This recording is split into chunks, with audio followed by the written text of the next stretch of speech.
What is going on, my favorite people? Happy to have you back. Keith, how are you, man? Today's the best day of my life. Ben, how you doing? Today's the best day of my life, man. I'm so blessed. It's awesome. We got some people here in the chat, and we got some exciting news for the show, too. So let's say what up to everyone. We got DW. How you doing? We got Willem. What's going on? Cross Central. Yo, yo, yo. Matthew, welcome back. We appreciate you seeing you here. RD, how you doing? We appreciate having you here as always. Joshua, let's go, gang. Yes, yes, yes. And then we also have a special welcome to the show for everyone. We got Denim, our producer Denim, with us in the back. So hopefully we should have less tech issues moving forward because we have someone to help. So my dumb ass doesn't have to do it. Welcome, Denim. Welcome, super Denim. hype. Super Let's hype. hit him with a welcome producer Denim in the chat with everyone. And Keith, what are we talking today? Today we are talking about the law.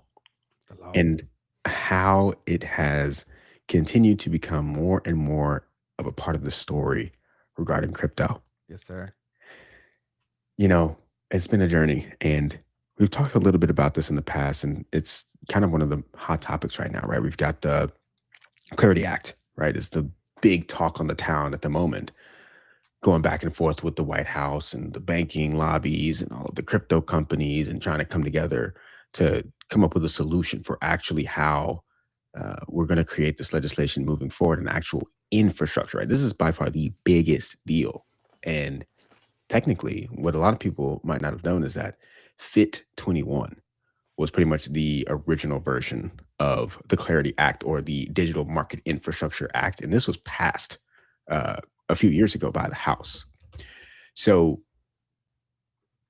you know, the fact that we're still here just shows that these Congress people are still doing everything that they can to figure out how to actually make this work. This has been years in the making, right? So anyways, that's like the most recent thing. But there's also some stuff around this that's like some state legislation that's come out in California. I don't know if you guys have seen that one. We've seen some proposals from people trying to do some weird stuff about all of this crypto phenomenon, and it feels like they're kind of coming for your crypto a little bit. So what is it they're trying to do? So in California in particular, there actually was a law that just passed, I think it was about a month ago, that extends the state's unclaimed property laws to digital assets. And so unclaimed property is something that can happen in different assets for sure. You can have like insurance policies and things that like don't properly get passed down to people because of whatever, them not having infrastructure in place to get their assets from where they are being held to, for instance, a loved one who is an heir to this person. And so, you know, you got bank accounts, stocks, all that kind of stuff that can kind of get caught up in the system. And if you don't find ways to actually get these assets to the people that are supposed to get them, then the state can kind of come in and take these assets It's crazy from you. So, you know, there's obviously a lot of different specific scenarios into how or why that can all happen.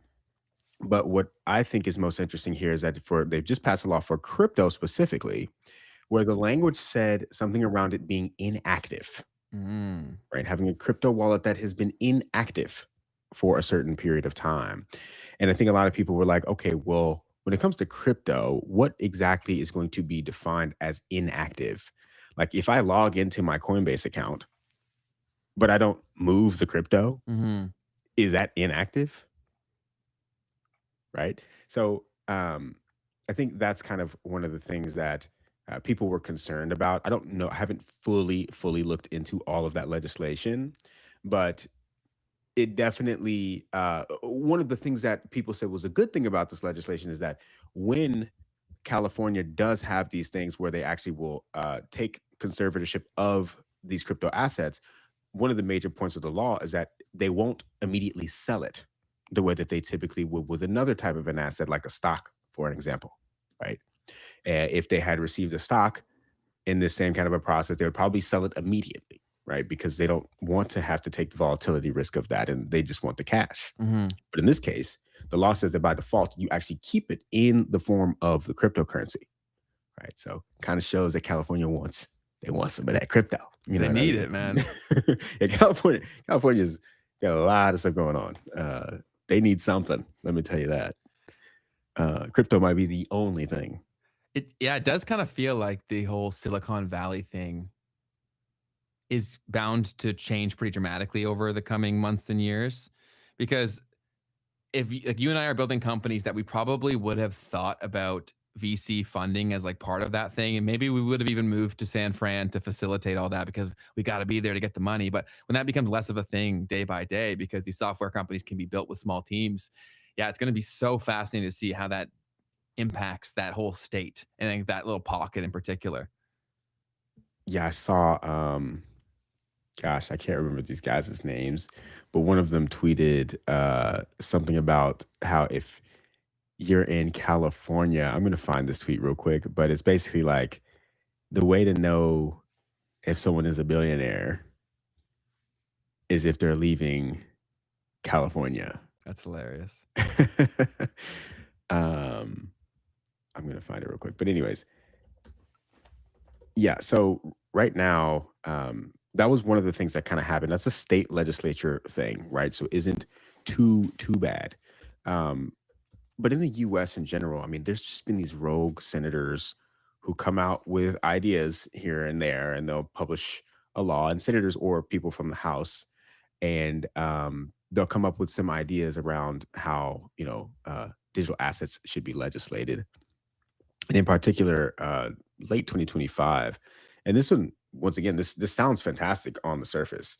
In late 2025, a U.S. representative, his name is Warren Davidson, introduced legislation that would allow Americans to pay federal taxes in Bitcoin. Mhm. So you could deposit Bitcoin payments into basically what will be the strategic Bitcoin reserve. And then you will not have to pay capital gains tax, which would normally be triggered when you spend your Bitcoin. So, whereas right now, if you wanted to use Bitcoin to pay taxes, you'd have to sell the asset, right? And then owe the capital gains on any of the depreciation that would come from that. Now, this was only introduced as a bill and it wasn't passed into law, but this is the Bitcoin for America Act, which actually is kind of fitting, right? Because it's Bitcoin for America, not Bitcoin for you. So once again, it sounds amazing on the surface, but there's two things about having a removal of capital gains tax. I feel like we were talking about this very recently. If there's no capital gains tax, then I'm free to sell, Mhm. or I'm free to get rid of it in any sort of a way. Obviously, in this case, you're not selling it, right? You're giving it away. But just something to keep in mind when you hear like no capital gains tax. It's like, well, that's an incentive to sell. Big time. And in general, here it's like, well, if the government wants you to pay your taxes in crypto, well, I mean, who wins, right? Obviously, the government wins from that. They get your crypto. And do we want governments having all of the crypto? Especially with Bitcoin, right? The whole thing is you want it to kind of like be separate from the state. Right? So, Yeah, I really want to get Simon Dixon on here to basically explain like his perspective on a lot of it. And then we also have the Jeff Booth coming on, and I sent you that episode from Jeff with some other Bitcoin guys who explain their ideology, and they're clearly absurdly intelligent human beings. And we should maybe even like link to it. I'll put it in the description box after this. It's a really good talk, but if they don't simplify the messaging, like how's it going to reach the average person? Like you and I are pretty deep into this, and so many times I was even like, what did that dude just say? Do you know what I mean? Like they really need to refine the messages of that. But you're definitely right. Like Bitcoiners definitely try to see themselves as outside of the system, and all of these things. It's so funny how like us crypto people on Twitter, we're like, yeah, like, when mainstream gets involved, it's going to be a good thing. It's like, be careful what you wish for. Like look at the last year. yeah, dude, it's been such an interesting thing to watch how this has evolved, right? Everyone wants regulation. Everyone wants this to be adopted. And Go ahead. oh, I made a statement in one of my videos the other day. It's like, is this adoption though? Right? What do you mean? To a Bitcoiner, what's happening in the world of Wall Street, right? With all these ETFs and derivatives and all that, that's not adoption in No, their minds. that's horseshit. That's more of the fake shit that got us here, man. Exactly. Sorry. I want to bring this comment. Brand One says the government needs to give out crypto first, so people set it up. That's something that we've said on the show many times. This could be in the form of a tax refund or stimulus. Then the government can request from the accounts already set up. Yeah. So I think there's going to be multiple pronged approaches to getting people to use this technology. I think MrBeast plays a role, like we've talked about with the consumer thing, the bank that he bought. And I also think it might just come from like a federal level as well. I've been saying that for a very long time, where if they do stimmy checks, it's probably going to be in stable coins, and it'll probably be Trump's stable coin. Now that would be crazy. That'd be absurd. So maybe they wouldn't be able to pull that off. But like maybe a mix of them. Like I don't know. I feel like I would not put that past them whatsoever. So we'll see it. We'll see how it goes. But all these laws, you always gotta dig so much deeper on them in terms of what they mean in the bigger strategy of things, because there's just so much going on here, and there's also so much misdirection too. Like a lot of people are trying to convince you they're the good guy, but most people don't understand the technology enough to really discern between good or bad. That's another reason why I'm really excited to have the guest that we're having on Tuesday, because I genuinely want to pick his brain, because I think that most of the people that talk about this stuff, they're yelling at the public, being like, why don't you get this? And it's like, because you're saying it in a way they couldn't possibly understand. 100%. Do you know what I'm saying? So I'm really amped for on Tuesday to like actually be like, hey, you say you're a good guy. Why? Right? Because I think that'll actually be powerful for people to see, like, this is where things could go wrong. Here's where they could potentially go right. So I think that'll give people education. I'm sure the camp will be split down the middle between dystopian and excitement, but at least they'll hopefully be pointed in some sort of direction. What other legislative shit did you want to talk about next? Well, we also got a little bit of a super chat around something that you were discussing. Yeah, intuition analytics. They're awesome. They always leave great stuff. How do y'all feel about the new MrBeast bank crypto? We talked about this a good amount. I think this was inevitable and fairly predictable, and it's coming to fruition. And I just think that there's no better spreading mechanism, and MrBeast is living, breathing proof of this, of the impact of giving people money, especially people who don't have money, giving them money, and how that creates like this savior thing, right? Where I think that a lot of people are going to be given a decent amount of money, like not enough that people will get rich, but enough to really stop the pain a little bit, in my opinion. And then that will totally change how they see this stuff. And I also think that now, like I'm most excited. Like I'm excited for all of our projects, Keith, but like the Web3 ones, I'm mad amped for, right? Because as soon as you start solving that problem with just superior consumer experiences, our show's no longer a crypto show. It's just a show, dude. Do you know what I mean? It's just a culture show at that point. Right. 100%. It's going to be super exciting to go down that path. A couple of things. Someone said, Matthew said, God's planned music video as a business model. Basically, like totally, dude. Yeah. Fun fact, I was there. What? This was at the University in Miami, right? Yeah. You saw it getting filmed. Yeah, I was a freshman, and like everyone like left class, and it was no way. Yeah. Dude, that's so sick. That's awesome lore. Let's go Jags. We got to throw that up. And then I also saw Coding with Gigi said, can you guys talk about the Pudgy Penguins credit card? Hold on. Because we'll get I'll bring that up way later. Okay. And then I wanted to show this funny clip about the MrBeast thing. Oh yeah. Because this one, I'm gonna be honest, like he puts out a lot of content, right? Like daily, trying to be funny, but like this one was actually kind of funny. Yeah, this is one of his better ones for sure. MrBeast Bank, how can I help you? Hey, Mr. just want to withdraw $100. Would you rather withdraw $100 or $1 million? Just $100. I don't have $1 million. If he can survive 2 hours with the Siberian tiger in this cage, you'll win $1 million. What? Siberian tiger? What are you talking about? He's competing for so much more than just money. He's been dealing with crippling loneliness because no woman wants to go on a date with him. What are you talking about? That's not true. As a bonus, we contacted the girl you had a crush on in 8th grade. Gina Eccles? That's right. And she's agreed to go on a date with you as long as you can complete the first 5 challenges. She was pretty hot. All right, where's the tiger? Let's see how long he lasts with this vicious tiger that hasn't been fed MrBeast beef jerky in 5 days. Bring out Siberius. Silly. But I like what he did at the end, too. Yes. Where he talks about the beef jerky, right? And it's like, you know, this integration of all of the product. Yes. 100%. going on a whole different level with everything he's doing there. That guy's like the comedic relief for crypto. So if you like that stuff, definitely go give him a follow. But yeah, it's insane. And for everyone who's saying like an altcoin season can't happen, are you joking me? Hey man, time is the only thing I'm gonna push back on. Is just time. You're saying like when? Yeah. Well, because also like, okay, what have we done? If you put some money in people's pockets, what are they going to do? They're going to gamble with it. For sure. Right. So yeah, I'm not saying it's coming soon. I'm saying like when they do decide to do whatever they're going to do, I think it'll be pretty rapid. But what do you got next? Don Pablo said, first time catching the show on time. This is so cool to be here. Welcome in.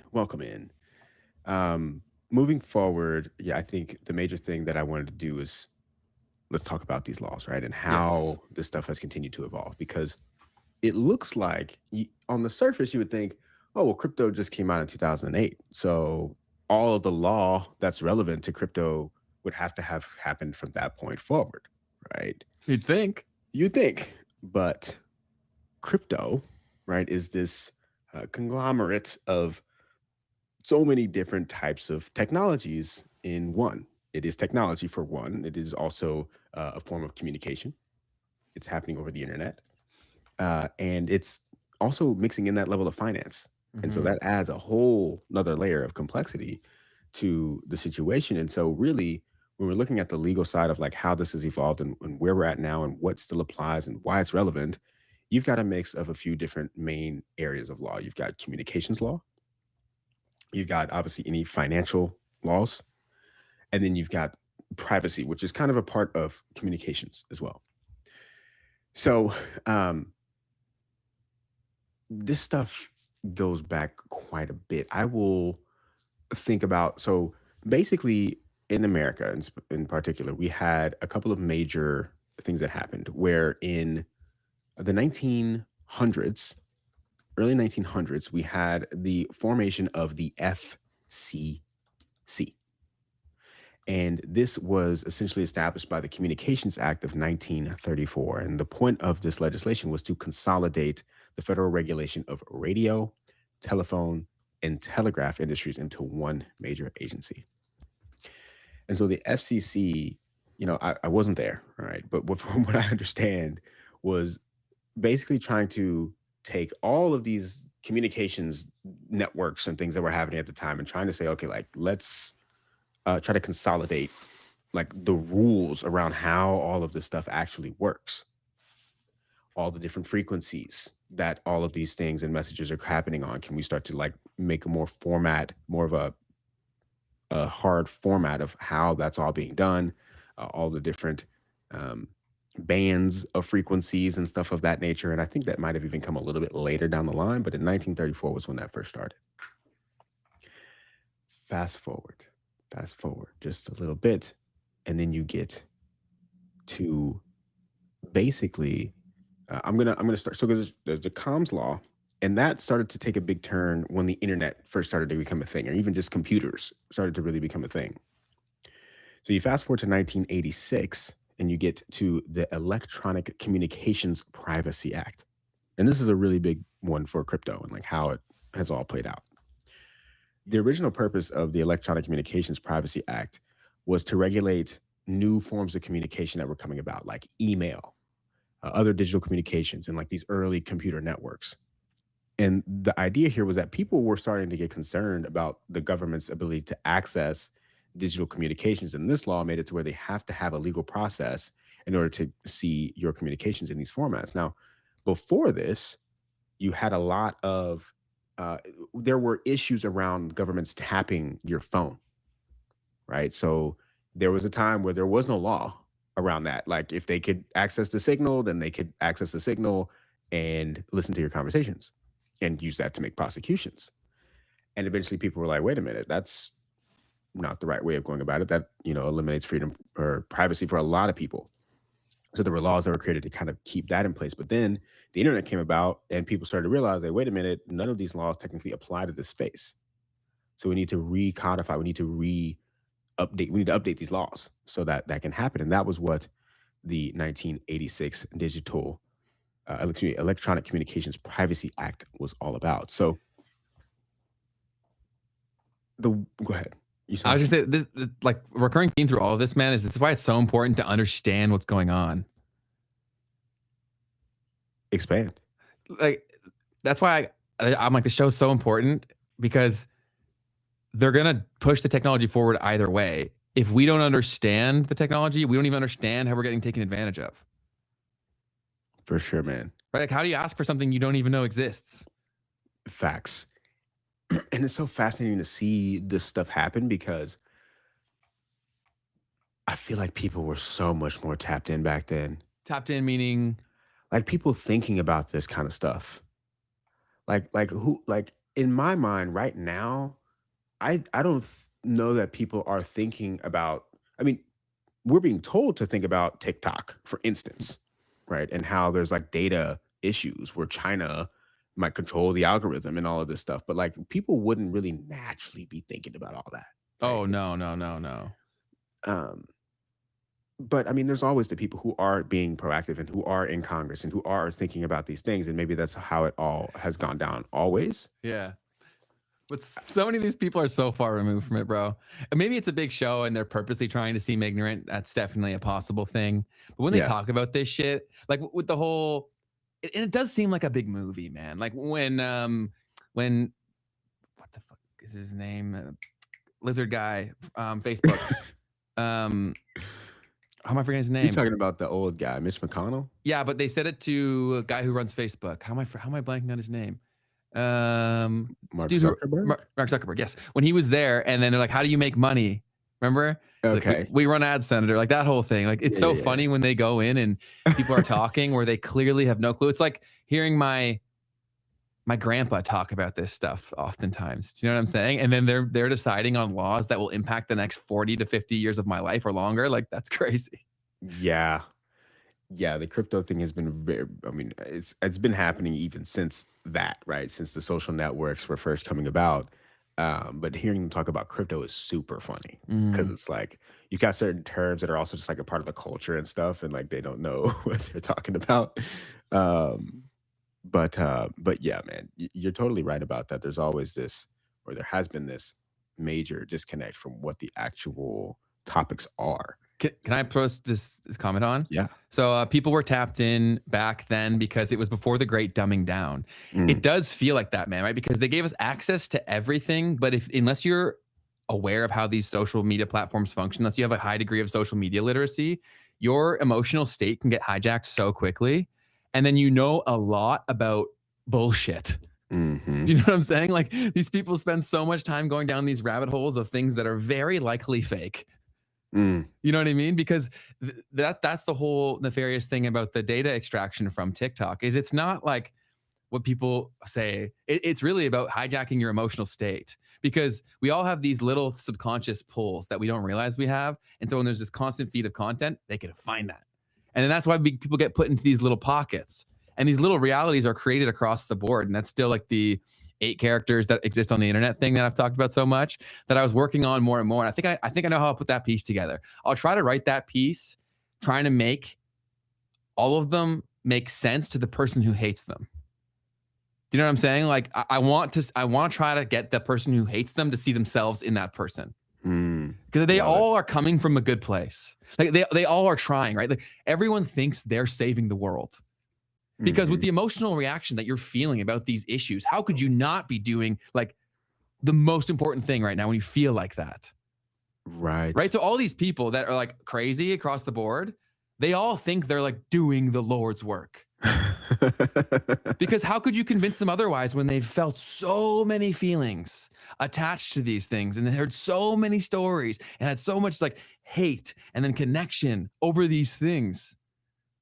Yeah, I think you've made a super important point. You talk about this all the time, this hijacking of the emotional state. Yes.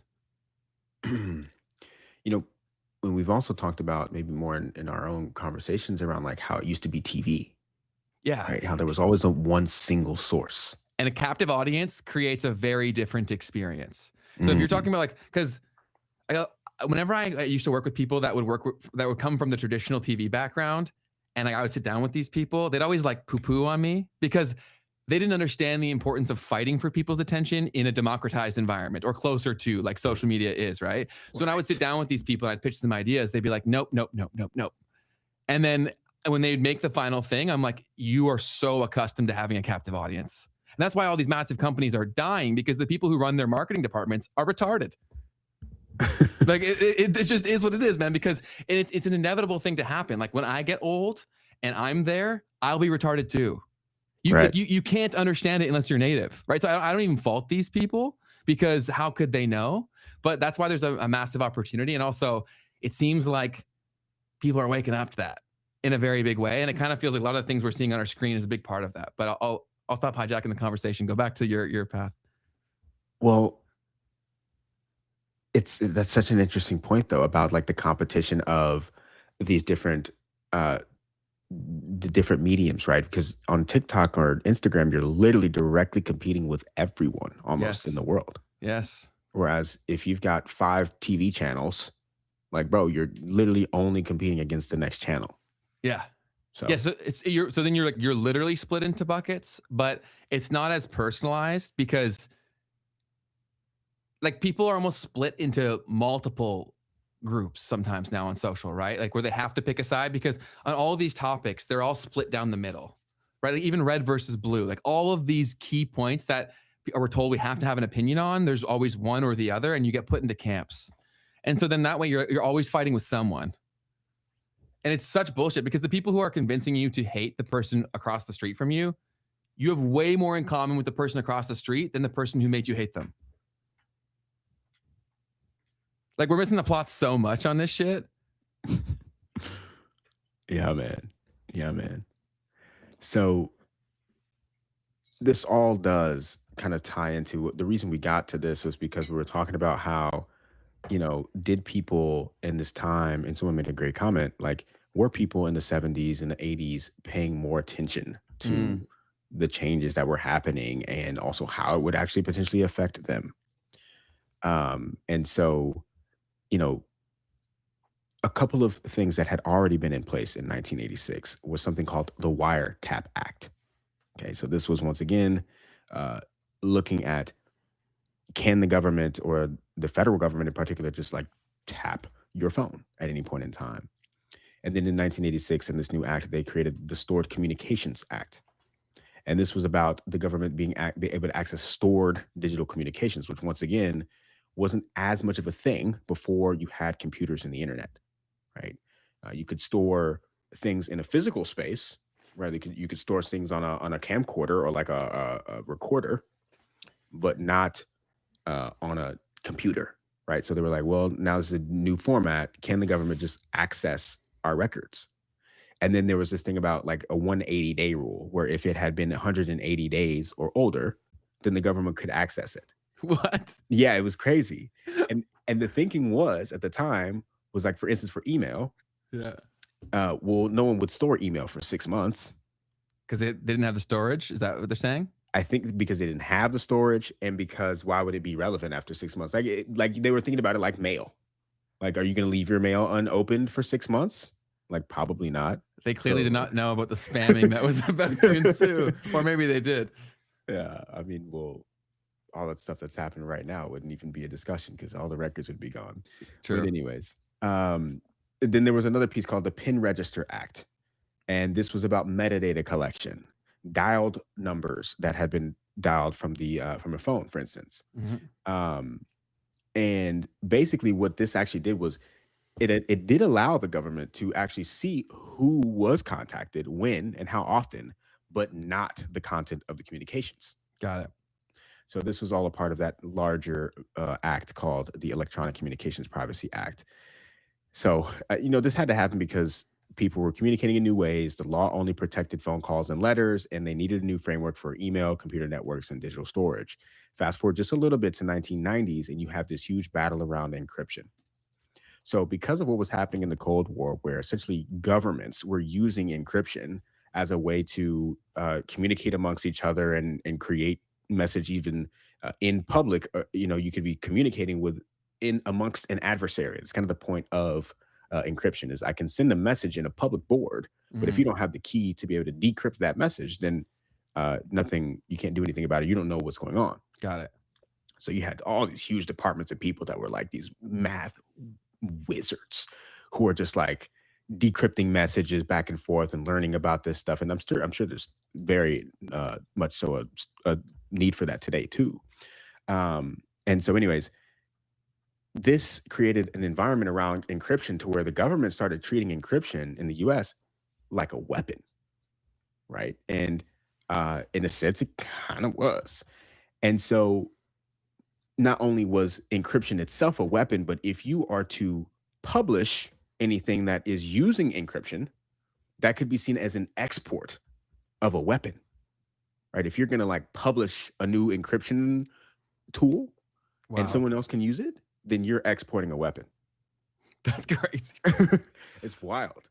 And so this led to a huge Supreme Court case in 1996, where there was this guy whose name was Daniel Bernstein, and he was a graduate student at UC Berkeley. He was studying math and cryptography. He created this app called Snuffle, which is a cryptographic algorithm. It had source code, a paper explaining it, and instructions for implementation. So his goal was to publish this algorithm, share the code publicly, and present this in an academic format. But the government said, you need a license before you can publish this. Because under the export laws, publishing encryption code online counted as exporting a weapon. And so this case ended up being a really big deal. So anything that you wanted to say about that before I dive into the little bit of the details of the case? There's always an angle. Do you know what I mean? Like that they could use to argue it. Like I get in a doomsday scenario, like why they would classify that as a weapon. Because you could sell that, right? Like I'm always thinking about how can they sell this? And that would be pretty easy. Yeah, I mean, well, and if it's on the internet, you don't even have to sell it. You can just be giving it to like these mean, sell the narrative. Oh, okay. Right. You know what I'm saying? Like why we need this law, why we need these restrictions. Do you know what I'm saying? Okay. Yeah, I missed your point then. No, you're good. I'm just saying like it's so funny how, because I see it happen in Canada here all the time where they'll push a law in and they'll attach like a very altruistic undertone to whatever they're pushing forward. And so then that becomes the headline, right? It'll be like, we're saving kids.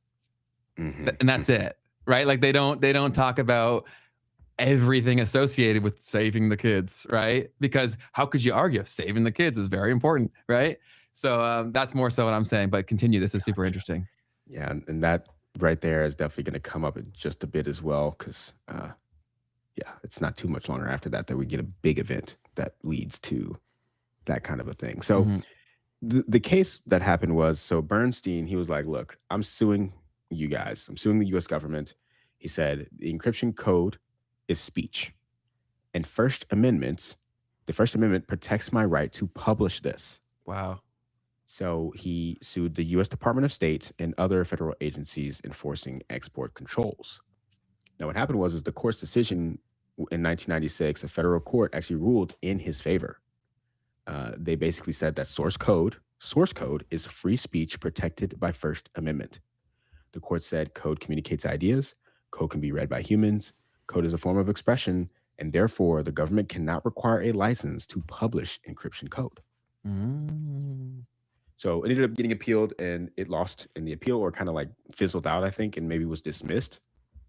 And so that's the precedent around communications law regarding encryption since 1996.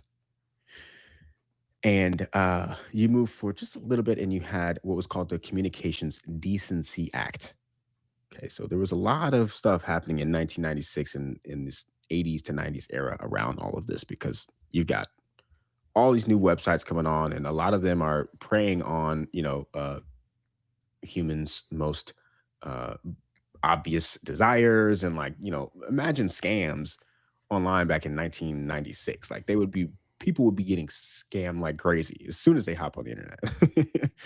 That was a big battle that people had to fight to get people accustomed to putting their credit card on the internet, right? To buy things. That was a massive psychological hurdle that a lot of money and time and effort was put into. Like we forget about all the things we're talking about when people are calling like crypto a scam. People were saying the same shit about the internet. Yeah. Yeah, it actually makes a lot of sense to think about that. Totally. Like I get the guy who was screaming at everyone being like, you don't know what this leads to. And he was like, he was kind of right. Yeah, facts, man. So in 1996, you had web forums, chat rooms, bulletin boards, all this kind of stuff. And so Congress at the time was worried about harmful content and also child safety because anyone can kind of access the stuff. One of the core things that came out of the Communications Decency Act, which was, by the way, an amendment to that Communications Act that came out in 1934, was this concept called Section 230. And now this is hyper relevant to the things that we're going to discuss today. We're going to talk about people getting locked up, all right, for all of this kind of stuff that we're doing in crypto now and how it relates to these laws. I probably could have prefaced some of that. But Section 230 came out, and at that time, it said that online platforms are not legally liable for content that's posted by their users. So in simple terms, today, Facebook exists, and you've got the platform of Facebook, but you've got all these different users that are on Facebook. You even got a marketplace that's on Facebook. So if people want to go onto that marketplace and they want to do illegal stuff on that marketplace, that is not Facebook's responsibility. Facebook cannot take the fall for that. They cannot go to jail for other people committing crimes on their platform. So that was a really big deal. We're going to come back to Section 230 in just a minute. This is something that's super relevant to today. 2001, big thing happens in America, and then you get the Patriot Act. Okay, this one was big because it expanded anti-money laundering rules, and it strengthened know your customer requirements and increased financial surveillance to a high level, right? So 2001, you got the big event, and the government's like, oh, we have to do everything that we can to prevent the financing of these types of events, which honestly is so interesting. I mean, obviously you had other things that happened as well. You had the TSA and all this stuff, but there was a huge piece of this that was about the banking system, right? It was a huge reason to update the banking laws. Can you elaborate? Well, just basically at this point in time, they've cracked down on anyone who's setting up accounts here and there, online, brokerages, any of that stuff. You have to identify these clients. And if you don't do it, you're breaking these laws that can lead to like big penalties, like jail time, like what we ended up seeing with CZ. Mm-hmm. Where if you're not enforcing KYC laws, it's a much bigger issue than it was in the past. Got it. Okay, this isn't just like you get a little fine or whatever. You're going to jail. So that's what happened in 2001. And then, let me see. So after 2001, basically that's one of the major updates that happened before we actually, somebody left a cool comment, before we get the launch of Bitcoin, right? And then 2008 ends up leading to much bigger issues, right? That lead to new laws in the banking system as well. But from 2001 to 2008 was pretty much the major things that happened that were relevant to crypto.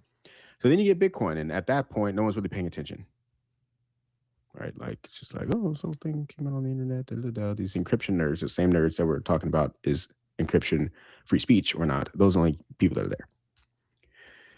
there. But in 2013, fast forward 5 years, they're like, all right, this is kind of something.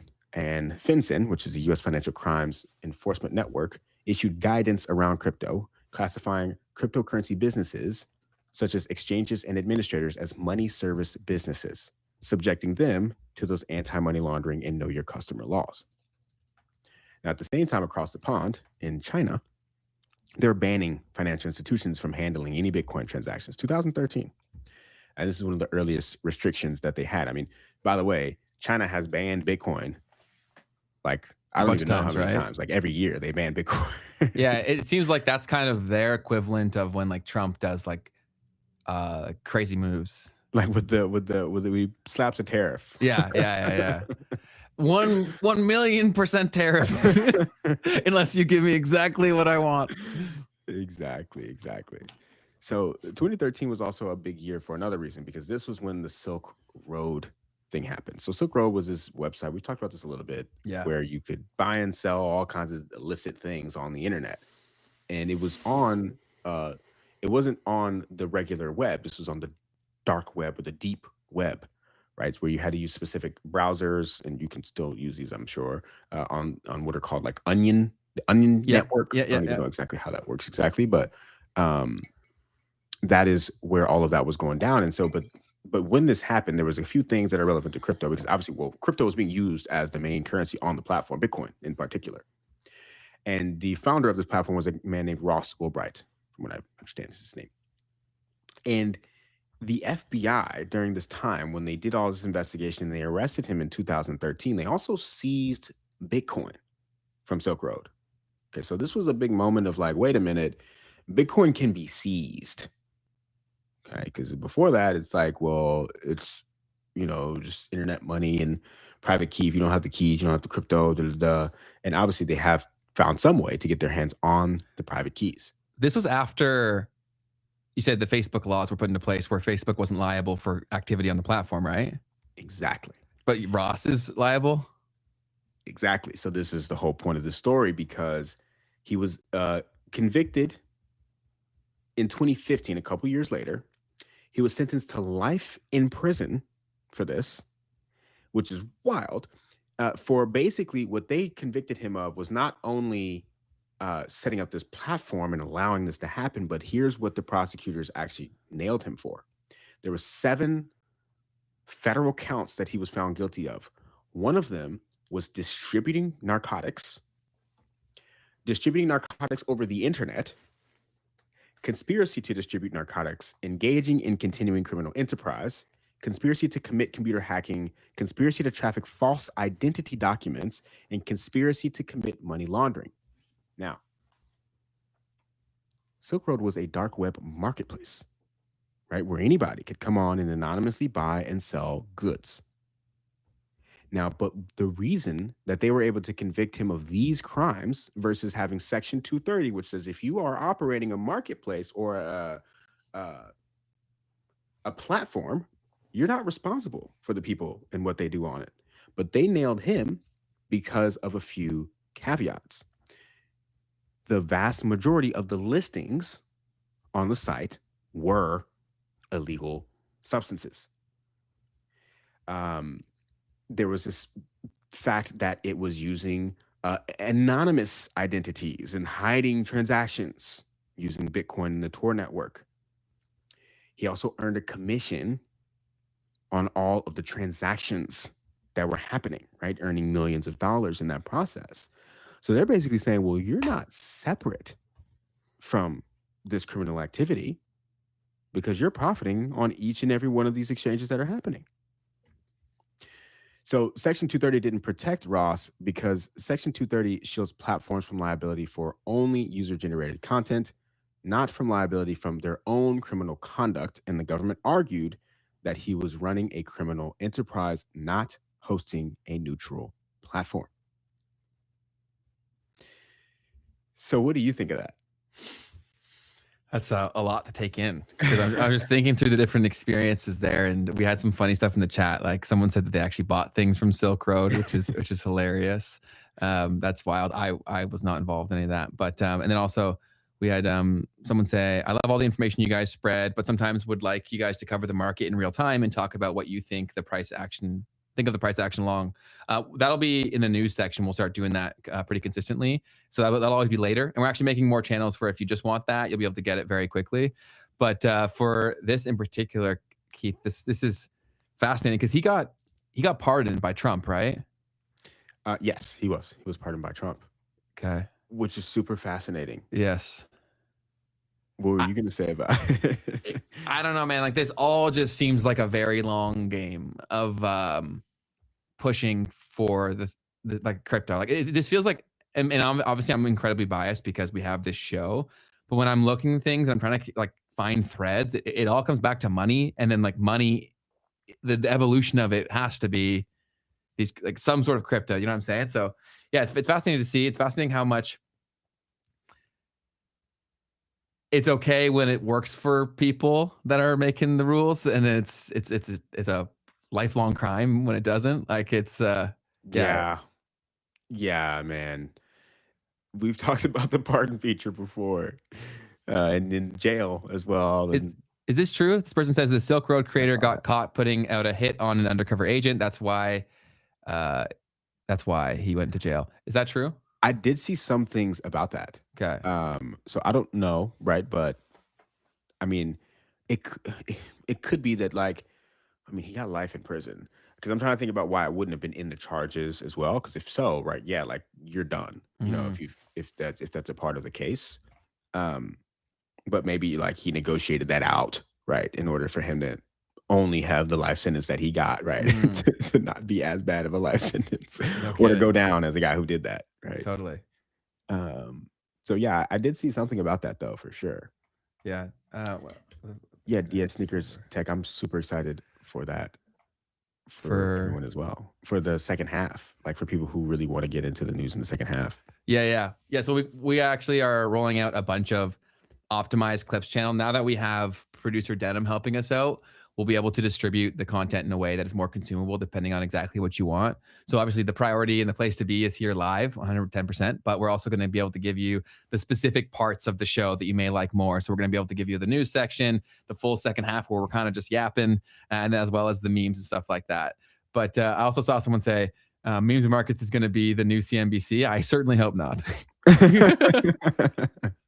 um, but I hope that was a compliment, but that's Definitely. definitely not the goal. And I think that decentralization of the experience is kind of how you avoid that happening, right? Because like if you create the precedent from the beginning that you're going to try to be as transparent as possible, like people aren't dumb, right? Like if you try to switch up on that, like people feel it, and then the numbers fall off. Like if you go look at the people who are clearly compromised, or like maybe they're just like so far down a rabbit hole, like their numbers dwindle over time as people wake up. You know what I'm saying?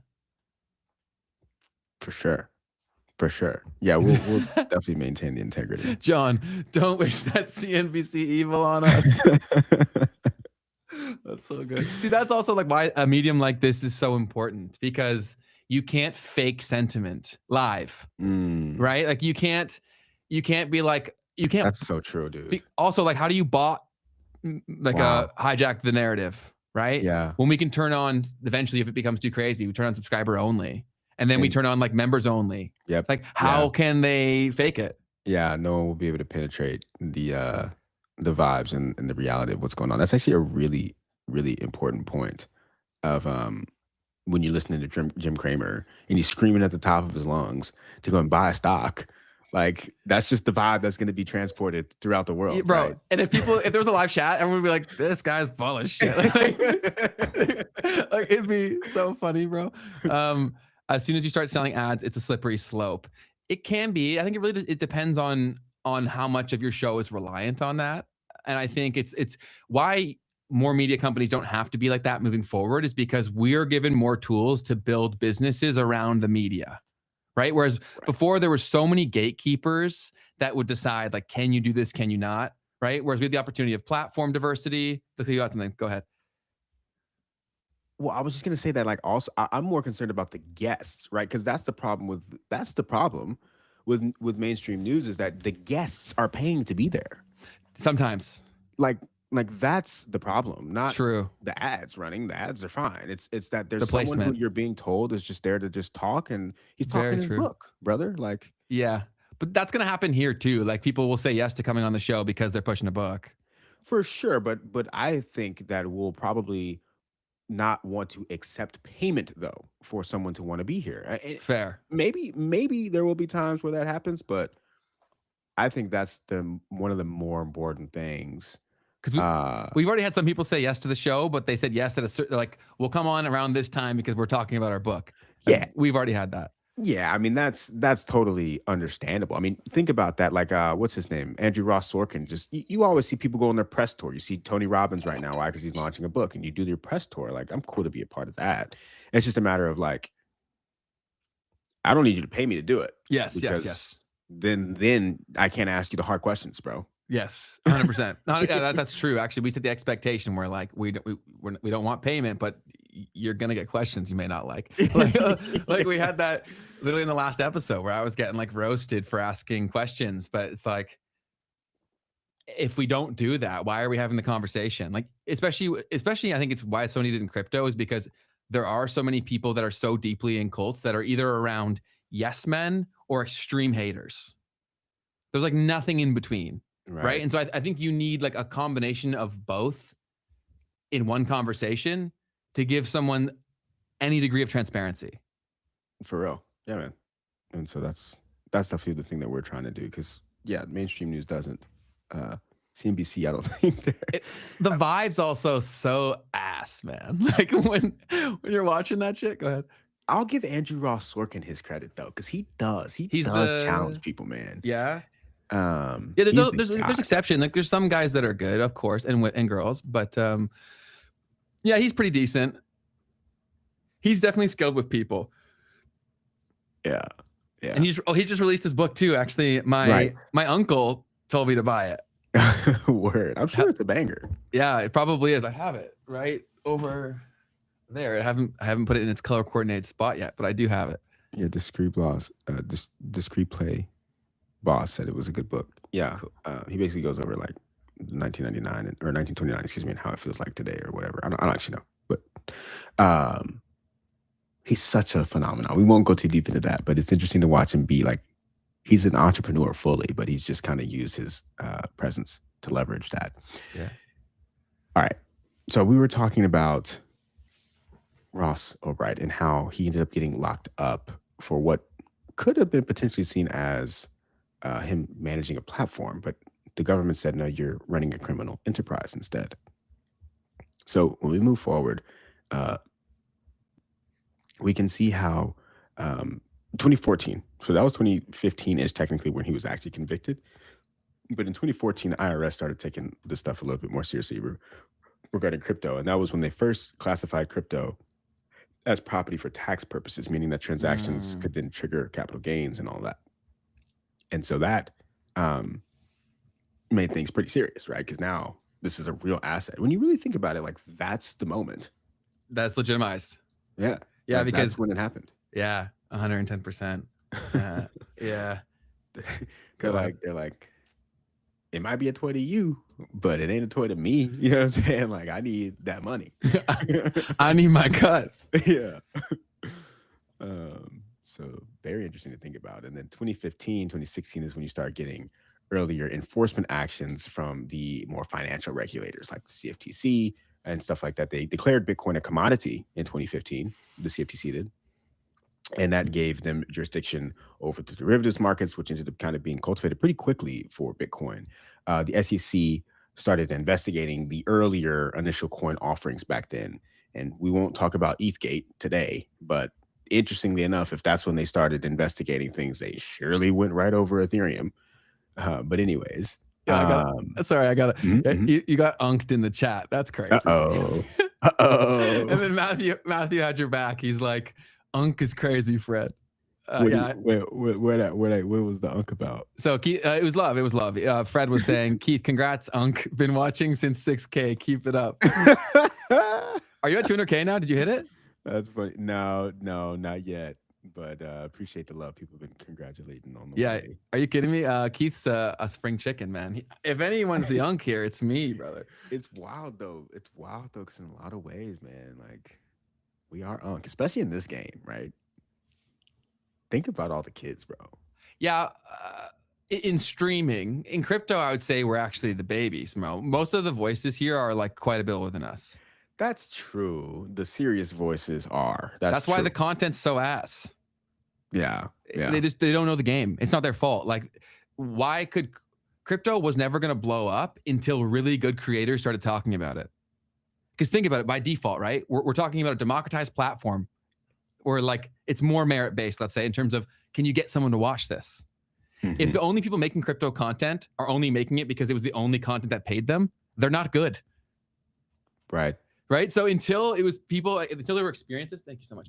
Until there were experiences that gave people that were just good at creating content the opportunity to talk about crypto, it was never going to go mainstream. Both of you are Unk. Okay, cool. Thanks for that, Cross Central. We appreciate you. Yeah, that's fantastic. So 2015, 2016, early enforcement actions, and then 2017 was when it started getting pretty ugly. The SEC started ruling against ICOs and called them unregistered securities offerings under the Howey test, which obviously is the major test of whether or not something is a security. The Howey test has 4 prongs. Is there an investment into a common enterprise based upon the efforts of others? I missed the one of with the expectation of profits. Okay. So am I investing money into what could be considered a common enterprise, like a business, with the expectation of making money on the fact that I don't have to do anything, or at least that someone else is going to do something? Got it. So anyway, so they're like, well, these ICOs kind of fit that description because these people raising money saying that they're going to go out and build some network that doesn't exist, and therefore they should give me money now. So huge thing going on there. And around then too, you started to get the very beginnings of like the security token market, because some people were like, well, this is obviously not the right way to do this. Like, you can use blockchain to do securities offerings, but that's not the way to do it. So 2017 to 2019 especially was when like the very beginnings of security tokenization was coming about. And what did they do? They worked with the SEC using fundraising exemptions such as Reg D, okay, which allows you to, and these laws have continued to be updated over time. You can raise money from the public. You can do 506C or 506D. You can raise money from the public, actually, but you have to verify that there's an accredited investor status for anyone who actually gives you money. And so there's Reg S, which allows you to raise money from international investors. And then there's Reg A that allows you to raise up to 50 million to 100 million. And I don't know what it is now.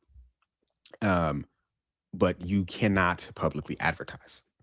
Okay, so I think for Reg D, it's 5 million or so that you can raise, but publicly advertise.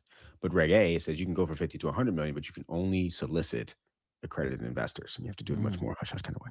So anyways, moving forward, 2018, 2019, SEC started going crazy. They started suing a bunch of ICO projects, shut down fraudulent token sales. In 2020, there was a project that I worked with, and right after, I left them, they got hit by the SEC at that time. And it was actually the first ever decentralized finance protocol that the SEC went after. Wow. Why'd they pick them? Ironically, there's 2 reasons. Okay. Ironically, I left them to go to work for the security token group. Wait, so you were like investigating your former employer? Not even. It was just that we were helping to tokenize securities. We weren't investigating. We were just advisors and helping people raise money the right way. So it's just like a funny, ironic thing. But anyways, it's super funny. So 2 reasons that the SEC I think went after them. One was because they were actually they were winning. Like, they raised a bunch of money. It was like tens of millions of dollars, or at least $10 million that they had raised. And who was contributing that funding? Who was contributing? Who was random people on the internet? Okay, so it's just like totally crowdfunded. Yeah, it was just a hit. Got it. Because they were taking cars. They were taking car. This guy owned a bunch of cars, a bunch of car loans, excuse me. Right. So they were basically financing loans for people to buy cars. So all these car loans, they were earning income. And then they paid out that income on chain. But the thing is, like, it would pay out like 24/7. Like, you'd get like increased yield on your little token. It's like called a yield token. Essentially, it's so wild because they were just ahead of the game. Like, this is happening now. Bro, people go to jail for being early, man. So anyways, so they were like, well, you can't do this. Like, this is deceptive. Like, where's the yield actually coming from? People don't know. And to an extent, it's true. It's like, they were working with Chainlink. They were doing so many cool things, trying to like basically get as much verification of where the yield is coming from on chain as possible. But it was just like not really possible to fully do it. So anyways, they would even put attestations of their bank account, like on Chainlink. Like, they would put it on chain. They would publish the records of their bank accounts. So it was very, very interesting concept. And one of the actual technical founder of that, I don't know if I should really say, but he's like, he works with, never mind, one of the biggest crypto projects now. And so let's see. So anyway, so that was a crazy experience to be kind of like around some of that and see how aggressive that was going down. And I only found this project because I was like looking at CoinDesk, and they said they were bringing real world assets on chain. I was like, that sounds cool. I'm going to reach out to them. And then I got like a little consulting role with them. That's so cool. So anyways, moving forward, at 2020, the big thing that happened in 2020 was actually the Ripple lawsuit. SEC came after Ripple. We've covered that before. We won't go deep into it. 2021, crypto goes mainstream. You had Coinbase IPO, Bitcoin's at 69,000, massive interest from all these retail people and everything. And then this is when things start getting bad, because right after that, FTX collapses and everybody's getting hit. Sam Bankman-Fried convicted of fraud. They were moving people's money around in the ways that they shouldn't have. They were kind of taking advantage of some of the ambiguity around stuff, around laws. But once again, they were in Bahamas, right? They weren't even a legal U.S. entity, right? So they also didn't necessarily actually have to totally adhere to everything that the U.S. does. I mean, obviously, if you're serving U.S. customers, you still have to follow U.S. laws. But they didn't do that at all. And not only that, but they just misappropriated people's funds, right? So it wasn't like they just broke regulations. They committed fraud. So that brought in a bunch of the regulators. They're like, all right, we're going to figure this out. Consumer protections need to come in place. We need to figure out how to regulate these exchanges.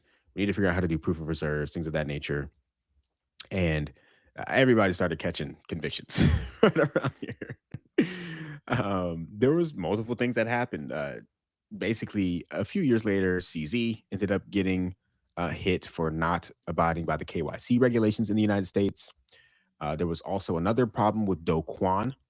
Okay, Do Kwon, who was the Terraform Labs founder, the guy who did the Terra Luna thing.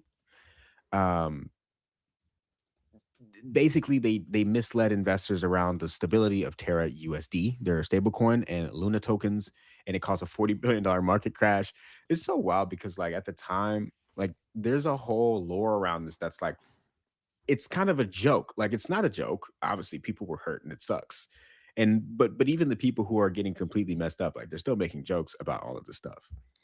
And so you've got, Do Kwon, this guy who's, the thing about all this too is, like, all these people are not, like, dumb, right? Like, these are the most sophisticated kinds of criminals, right? They're very smart, very intelligent. They get put on the Forbes 30 under 30, and it's like, the darling of America or of Korea in this sense, and all these people, and they're doing stuff that's not all that great.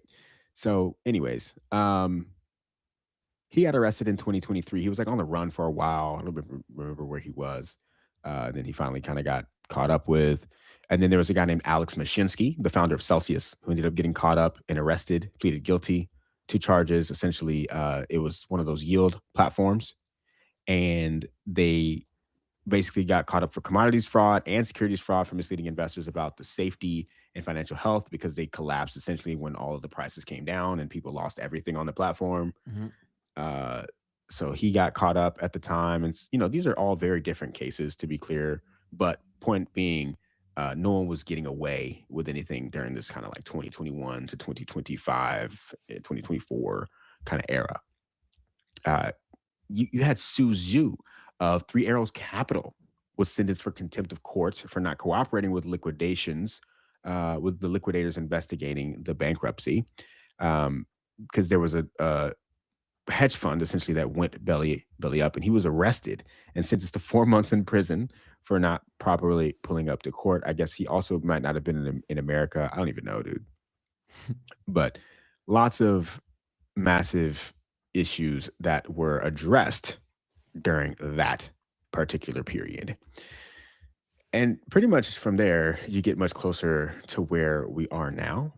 And one of the cases that happened during that time that just became relevant was the SafeMoon guy. So SafeMoon, this is one of my favorite stories ever.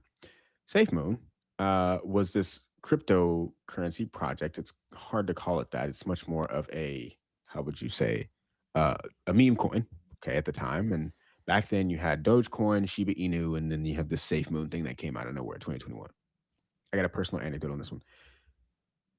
I remember this time where this was right before Elon Musk went on SNL for the Dogecoin. It was like maybe a couple months before that.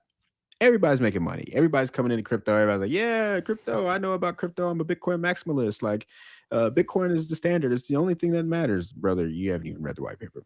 And then and I was talking to this young guy. I was young too. And he was telling me, he was like, bro, mind you, I've been in the game. I've worked professionally in the game. This dude doesn't like, I don't, whatever. He's like, bro, you got to get Safe Moon. Have you heard of the Safe Moon thing? I was like, yeah, I've heard of it. I feel like I've told the story before, but, and then he's like, dude, you got to get in, bro. Like, I'm going to be rich. All this has to do is hit $1 and I'm rich. And I'm like, okay. He's like telling me, he's like showing me the screen, like breaking it down. I'm like, brother, please stop doing this. It's 2021. I've been in the game. So if it's 2021 and I've been in the game, I'm not in a place to be listening to somebody like you. but obviously all of that crumbled, came down. Anyone who was investing in this meme coin had lost whatever they put in there. But most importantly, the founder actually also was committing some fraud during that time. So the founder, his name is Braden John Caroni, and he was convicted last year on several federal charges and he was ordered to pay back $7.5 million in restitution. Now, he was just actually fully sentenced. I believe it was this week. So basically, he was convicted of conspiracy to commit securities fraud, wire fraud, and money laundering. And the prosecutor said that he misappropriated more than $9 million in digital assets from their liquidity pool back in 2021, right at the height of the retail-driven crypto boom. And so according to federal authorities, the funds were diverted for personal use rather than being safeguarded for the benefit of token holders. This guy was buying houses, Lambos, like he had to sell 2 homes in order to be able to pay some of this that the court ordered him to pay. Wow. Yeah, I remember when he did it. So I had some buddies that made money on SafeMoon, and or I guess no, they didn't end up making money because they didn't sell, but they were up a lot of money. And it's so funny how this guy started taking like calls about what they were going to do with SafeMoon, and then they're asking me because I've been in crypto for a while. They're like, should we sell, Ben? I said yes, 1000% yes. Right as soon as I heard the guy speak, I was like, no offense to him, like whatever, I don't know him, but I was like, this guy can't do the things he's saying. Like, yes, sell. Sometimes it's that easy. There's actually a meme that's going around on Twitter right now about VCs and how they pick. I'm waiting for very Safe Moon to come out. Even just the name of the project, guys, like, come on, bro. Massive red flag. Like, come on, bro. Like, you can't be serious. I'm looking at this kid. I'm like, bro, you have to have not gone like that. Sounds like it would be what AI would make the name. Literally. You know what I mean? Like, I want a concept that really makes it clear that this is going to take people to the moon and it's safe. How about Safe Moon? Oh my gosh. So it's actually kind of one of these memes that's going on right now. Should I play the clip from our guy who was on the podcast? Oh my goodness. Oh my god. Bryson. Yeah, go for it. Yeah, it's funny. Because basically right now people are like saying like, oh, VC's job is so easy. All they gotta do is like just look at the founder and see if he's smart or good enough, right? Here we go. Hi, YC. I'm Josh, the co-founder and CEO. I don't know what was going on there, but yeah, I'm not interested, buddy. Thanks again. Person's awesome, man. Oh, I can tell they are smart as shit. Look at that thing in the background. Starting a company called They definitely got in. I knew it. They definitely got in. So for context, pause it. So this app is basically like a Tinder, but for VC. So basically what Bryson is doing here is he's guessing, did the people get the funding or did they not? Perfect. Get on the background. Yeah. I know you're in. Hey, Y Combinator. I'm Chris, the founder of Polar Reference. And I'm Will, the director of content at Polar Reference. Chris and I met back in the... Director of content. Yeah, I'm good, buddy. I only like CTOs as partners and co-founders for companies I invest in. I know this was the correct call. Application not accepted. Hey, I'm Howie. I'm John. And I'm James. And we're the Saturn Up team. And what we're trying to do is make mobile monetization easier and more enjoyable for developers. And we're all individuals that have tried launching previous ventures in the past, but really this is the team. They didn't get in. I can just tell. Some people, they don't have the aura, and they definitely did not have it. Hey, Y Combinator, this is like round number 3. Let's start with Jesus. Thanks for the introduction, Pat. So I'm Jesus, head of 3D graphics and Reds VR, with 7 years experience in 3D software. They're in. What? Jesus didn't get in? Bryson's awesome, man. Yeah. So I thought that was pretty good. And it's cool to see him getting some traction for that one. Oh, he'll blow up because he takes a very like open perspective on the whole thing, right? I think he's cool because he's kind of the blend of the worlds, right? Facts. Like that's why I gotta give him a lot of credit. Like I was ready to like ask him a lot of tough questions with VC, but I really didn't have to because he was very open about it. He's like, most people should not be going after VC money. I'm like, okay, I respect that quite a bit. He's also objectively entertaining because he was one of the few good creators that were making content in crypto for a while. Wow. He was doing Web3 gaming. So he's been making content for a long time. Like you're so right, because I just remember at that time, like I didn't even I just kept seeing him everywhere. And then I saw that he was affiliated with Apex or whatever it was called. What was it called? What was the project? I can't recall. I don't know. But it was like one of the big gaming things at the time. Yes. But basically it was like him as a creator first. Totally. And then the Web3 thing. And I was like, oh, okay, interesting. Yeah. Oh, he's good. So so 2024, we're talking now everything is starting to get fully regulated. And on top of that, they're starting to push things forward. So SEC approves the spot Bitcoin and Ethereum ETFs, and that's when potentially everything shifted, right? Institutions are in the house. 2024 FIT 21, which was that infrastructure bill that we were talking about, basically outlines SEC versus CFTC, who has authority over crypto. That passed the House. Okay, so it still never really made it all the way through. But last year, 2025, we had the Genius Act, federal stablecoin legislation in place, requiring one-to-one reserves in cash or treasuries, monthly disclosures, signed into law in July last year. Now, this was the first sort of real comprehensive crypto bill that actually made it through all the way fully. And obviously also all of last year, we had all of these task force coming about and all of these working groups and all this stuff to try to rush for the legislation of all of this crypto market. And so that kind of brings us to this present moment where we're in the White House trying to debate for what's happening with stable coins in particular. We're going back to stable coins to talk about what's going on with the whole Clarity Act and the entire digital market infrastructure bill. Now, what's been interesting about this massive push towards getting this crypto legislation across the line is a lot of the stuff feels like what's more important is that the government has a way to receive crypto. The government wants to make sure that they are able to receive the cryptos, right? And that is in the form of the Strategic Bitcoin Reserve, right? That also kind of came out last year and was kind of being floated around. It's not fully a thing just yet. It's still kind of, I guess, being worked on or whatever. And all of the legislations also that are happening around the stable coins, right? So we've talked a lot about like the slippery slope with the stable coins versus the CBDCs and all of that, and how we need stable coins if we want to avoid the CBDCs, but how the stable coins could still really end up being the CBDC at the end of the day. I put out a video about this a week ago and people were like, well, there's no difference in having a stable coin versus a bank account because the government can just seize your bank account. Two things.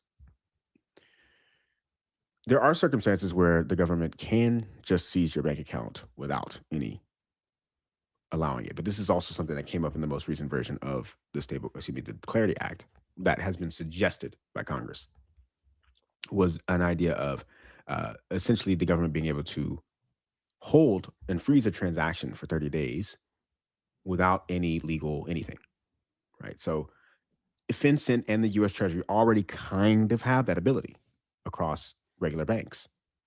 But the difference here, guys, is that we're going to have the technical infrastructure that allows for something like this to be programmable. Meaning, nobody has to make a phone call for this to happen. But instead, you can have a system that everybody's money is on, where if there's a trigger on that system, for instance, data coming from Palantir, straight up, if data from Palantir is getting triggered, then your money can be frozen for that. They could maybe kind of do that with the bank today, but you've got to get everybody on board to agree with it. But when you've got one system, when you've got one company, Tether or Circle, okay, where all of that can kind of just be fed into, it's not that they can literally shut your wallet off in a way that's a little bit more programmatic than it's done today. Yeah, dude, I really hope we're able to stop a lot of that stuff, because you're seeing it pushed across the board with, say, example, like these traffic light cameras and stuff, where like you just get sent a ticket in the mail. It like, if I'm going slightly over the speed limit on an empty road, like what, I just have to pay more to the government now? Like that's ridiculous. Like I understand the need for the social change that having cops there enacts, right? But like, I think the human experience is laden with nuance, and I think we're removing nuance from human experiences, and they're trying to turn us into robots, dude. I mean, that's objectively kind of what's happening. We're already being programmed, right, with our algorithms and so on, and so it's just a matter of like, to what extent are we going to be able to? But we are also shaping these things too, right? Like, if we're aware of the things they're pushing at us in terms of the algorithms and all these things, they're just trying to shift human behavior. But if you're fully conscious of that and you fight for tools, or new platforms emerge that just natively give people tools, like exactly. I feel like we can change a lot of this stuff as long as we stop being like, oh, we're screwed. It's like, that's what they would want you to think, of course, because then you just be like, okay, I'm not going to worry about my neighbor. I'm just going to go and do my thing. I think a lot of people in crypto fall into that camp, right? Where it's like us versus them, where like these normies don't know about crypto, so screw them. Yeah. I hate hearing some of that. Oh my goodness. The Bitcoiners are even worse. And I've seen some of this comment in this chat too. Let me preface. Okay. Everybody's starting from a different place. The saying in the Bitcoin community is everyone pays the price you deserve. Yeah. And I'm like, dude, like that's a scary way of looking at it. Why is that scary? Because it doesn't work like that, bro. Like, what price were we gonna pay? Like even now, you sound crazy to me. Like, think about the people who were just not born. Like, what are you talking about? Fair. Okay, so I guess they need more nuance there. You could say, oh, their parents, or what are that? You could try to do that too. Yeah, no, that's very true. If you want to make the systems better, I don't like these Bitcoin people who feel like Bitcoin is the savior.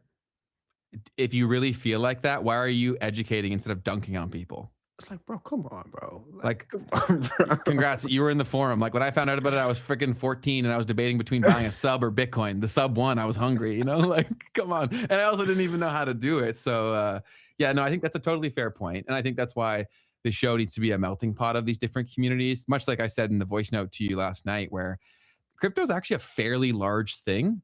They're just siloed into different cults. Mm-hmm. And so we need to create a space where enough people who aren't insane come to one place to actually interact with each other. Because then I think that's the only opportunity for the best things to rise to the top. We all have to know that they exist, right? When most of the people who are in this, they attach their money and their hopeful change of their situation to a specific one or two things.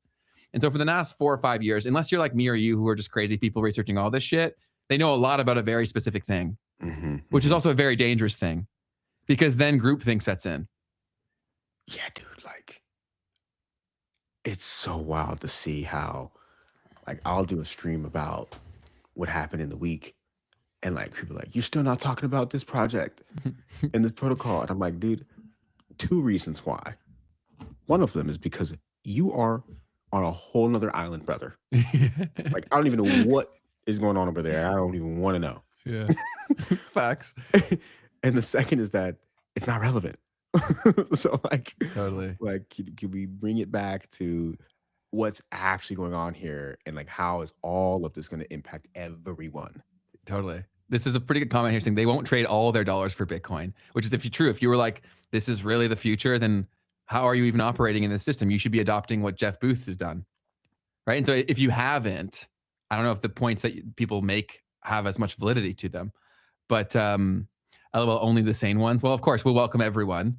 But I think that a lot of people in the crypto don't realize they're nuts because they're around other people that are nuts. Oh my God, bro. I actually get concerned sometimes, because not only has this been going on, but like I'll see that people have been like there's old ones. I'm not going to call them out by name, but these are old things that like the founder's been arrested and like he is a And they're fraud still pumping it on record, and people are still like on board with this. I'm like, brother, like he was convicted of scamming you. Like, I don't know what else to say anymore. It goes both ways though too, right? Because I'm also seeing that people have made their entire identity hating on things that like weren't scams too, right? Like let's say different ecosystems. I'm not even gonna say a specific one. Like let's say Sui even, right? Like because Sui's down bad, everyone is like saying it's a scam and shitting on Raul for talking about it, right?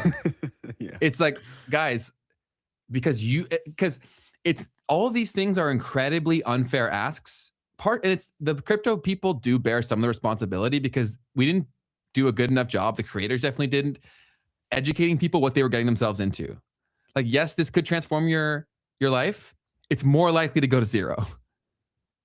Do you know what I mean? Because they wanted to get everyone in, so they just sell the fact that like this is going to this price. I remember last cycle, everyone was giving out their price predictions, and it was like some sketchy looking dude who had made his first video, and it was getting like thousands of views with his price predictions.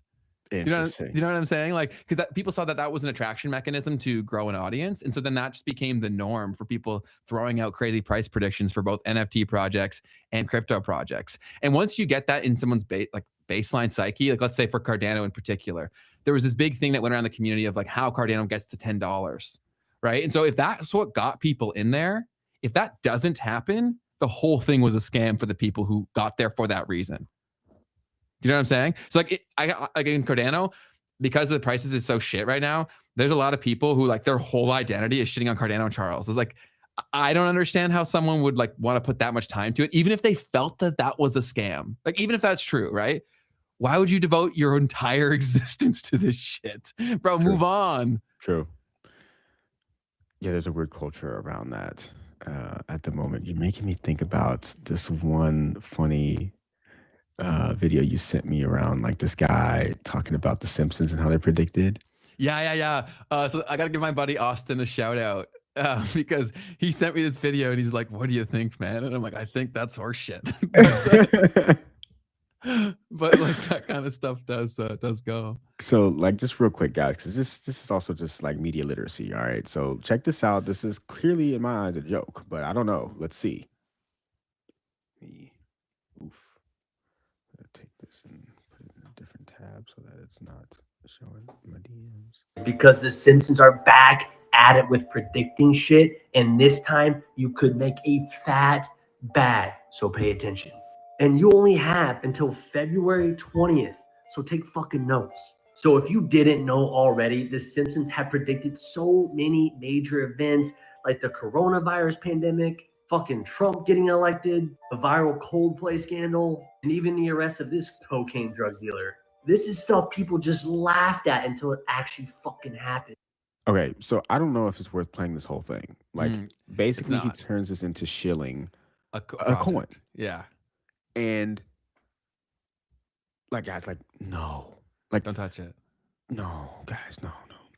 So I'm assuming that it's a joke, but then I do see that at the end he has the actual contract address. I'm pretty sure in the comments somewhere. Yeah. So like there is an actual token that he's promoting. Yes. Yeah. No, it's true, man. And Matthew, great point. We see that type of behavior with political preferences too, though. It's on every hot button issue, right? Because it's what guarantees viewership. Right? Because it's a lot harder to create an audience on substance than it is on reactions. So that's just the natural way that it goes. And actually, this kind of segues into the video that I sent you. Can you pop it up? I put it at the bottom, I think. Sorry, I know what you're talking about. It's because you put it in the middle of doc, bro. I'm like, my bad. The one about everyone putting content online. Yes. Because I've made this point on a previous episode, right? How sound boxes get created and they think it's them. Let's do it. Let me refresh so that it gives me the good stuff. All right, so content online arrives at this point, probably somewhere like halfway into their content creation journey, where they now kind of realize like what they got to say to go viral. And maybe they realize that they're doing this, maybe they don't, but they start internalizing the algorithm. They start giving the algorithm what it wants. And then they just wake up one day and they're like, whoa, I've become the cringe clickbait content guy that I didn't ever want to become.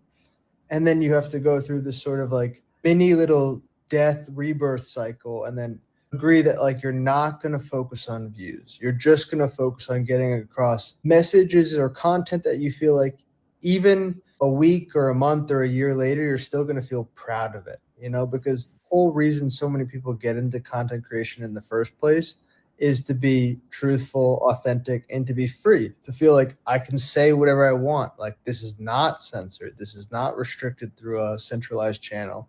And then you just become a self-censor. Everyone who posts content on. Yes. Yeah. We talked about that already, where basically social media created a more effective version of TV because they basically pushed in, like they basically made custom TV stations for people, right? It's like they pulled someone into a specific way and then gave them whatever they needed to really make them radicalize within that group. You know what I'm saying? Right. Right. The messages end up still converging into a very similar thing. Because during COVID, right, so many people wanted to become creators. And a lot of these people, they were totally new to even thinking about this being a potential reality for them.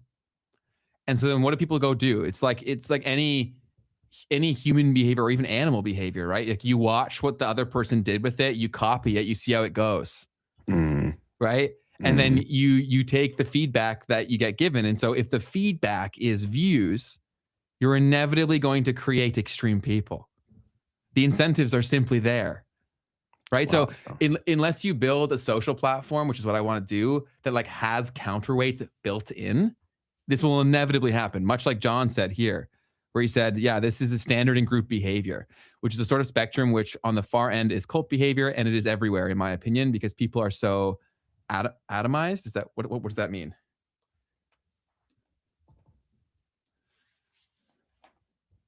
Something reduced to minute particles of fine spray or broken down into small isolated units. So does that mean like isolated?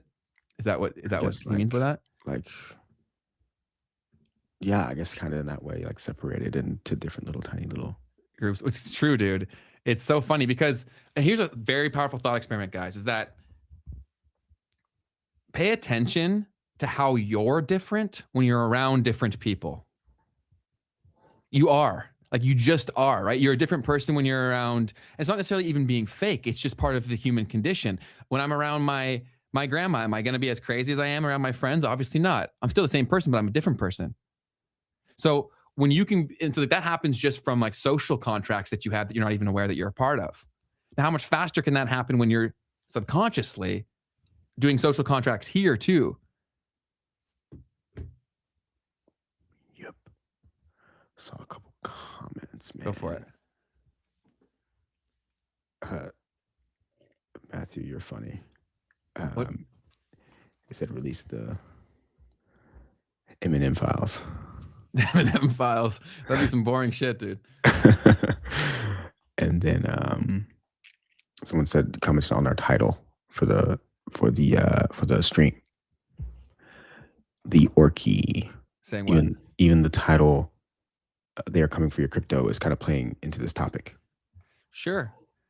Yeah. But so that's also part of the game, right?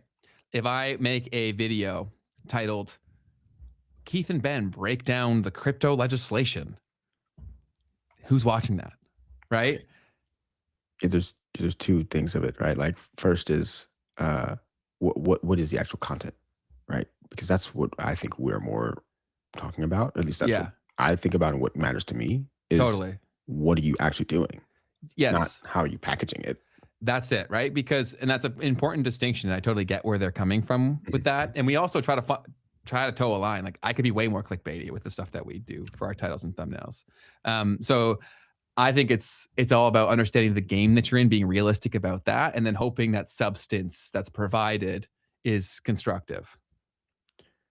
I totally play this game with my channel. Like, I want you to click, brother. I need you to click, because so many people just aren't going to click. But once you come in, they're like, oh, okay, I'm actually learning something here. So my whole goal with that channel is, I'm going to try to clickbait the heck out of you, because I literally want to just deliver the least clickbaity information that value you can on the end of it. Yeah. 100%. And so part of clickbaiting is also like incentive. I call it like earning the click, right? Like, how do I position this in a unique enough way where you feel compelled to give me your time to watch it? And then I try to make that an equitable return for that action. B Woo said, I'd watch it. I think referring to like the super nerdy title that I said. And yes, absolutely some would, but that would defeat the purpose of what crypto needs in general. Right? Like what's lacking in crypto, there's tons of like industry specific pods that like 100 people watch, but there's not really that melting pot. Yeah, there's tons of people talking about zero knowledge proofs and the next ZK swap update link sync, but no one's watching I it. Promise you, no one's watching outside of crypto, right? Right. Yeah. So,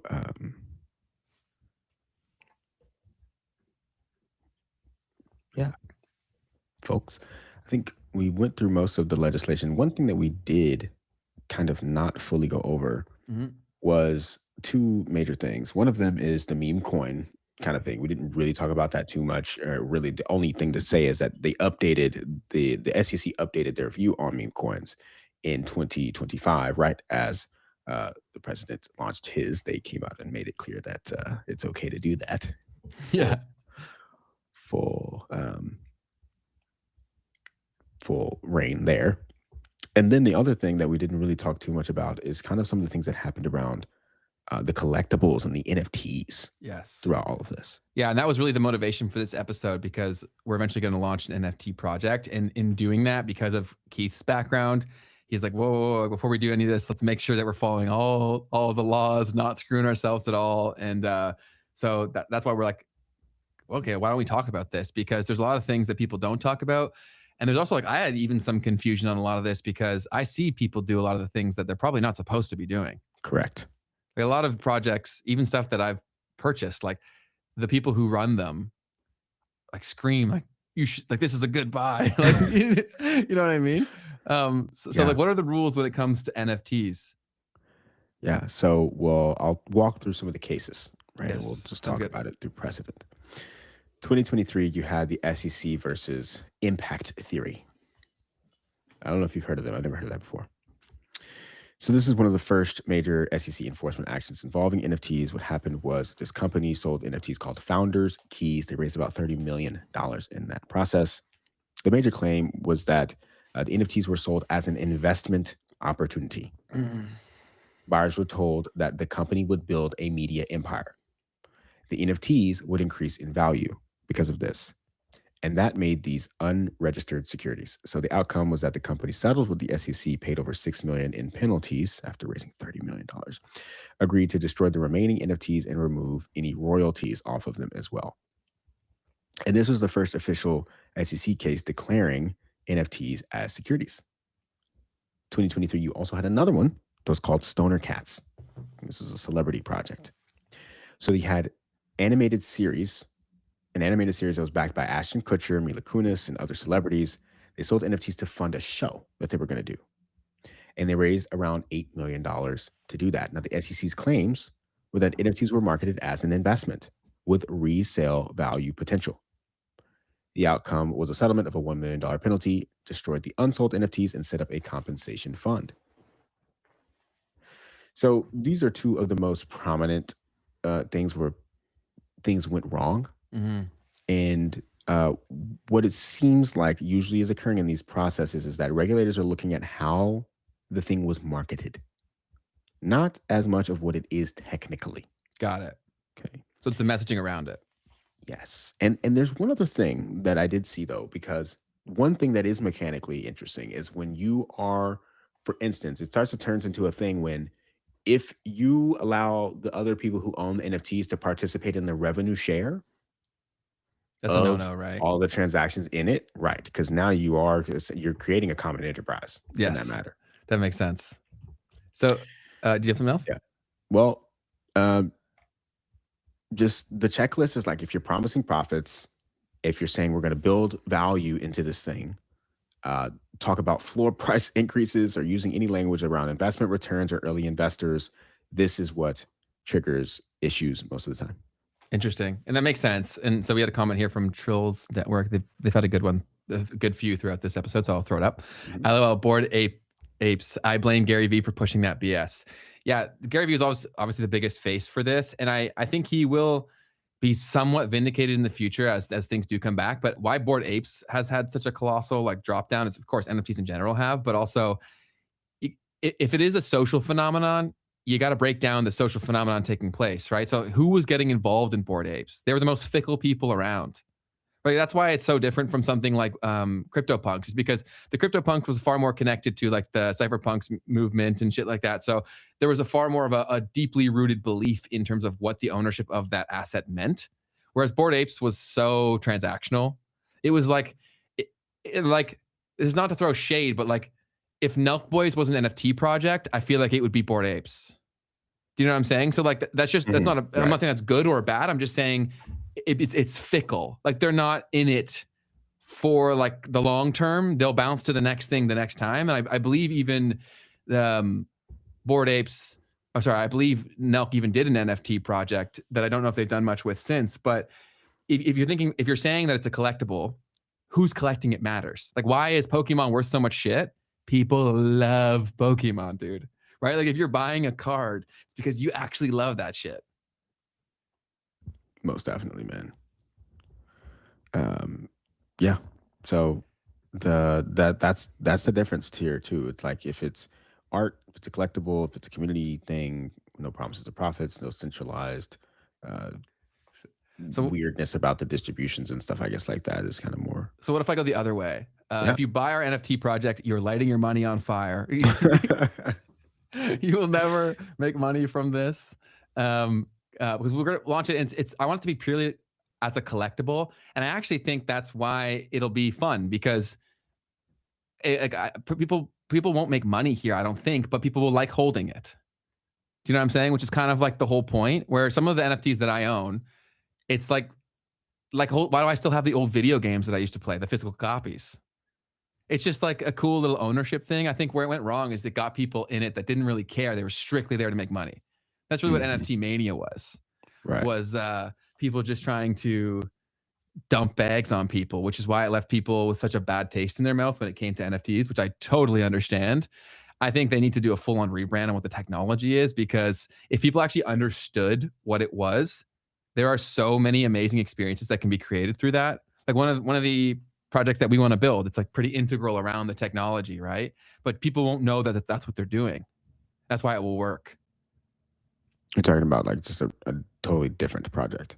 Yes. Yeah, not talking about the NFT project. Sorry. Yeah. Talking about like, something else, that there will be a lot more experiences that as people start building Web3 products where NFTs will be natively built into the experience and people won't even really realize it.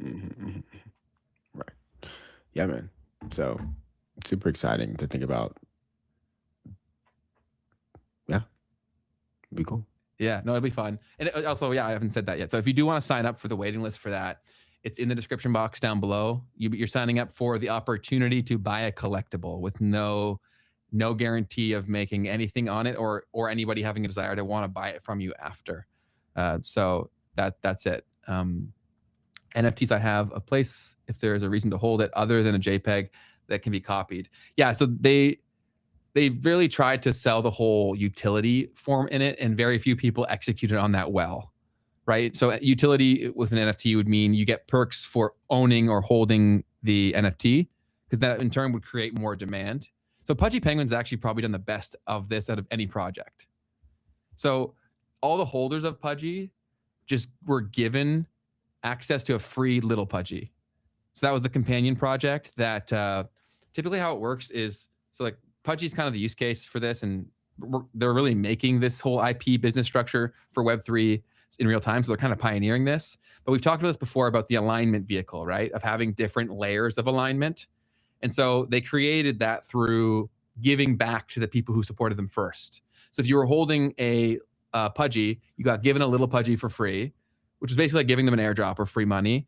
And then they launched a Pudgy Rod, and then they launched Pengu. So there's more and more.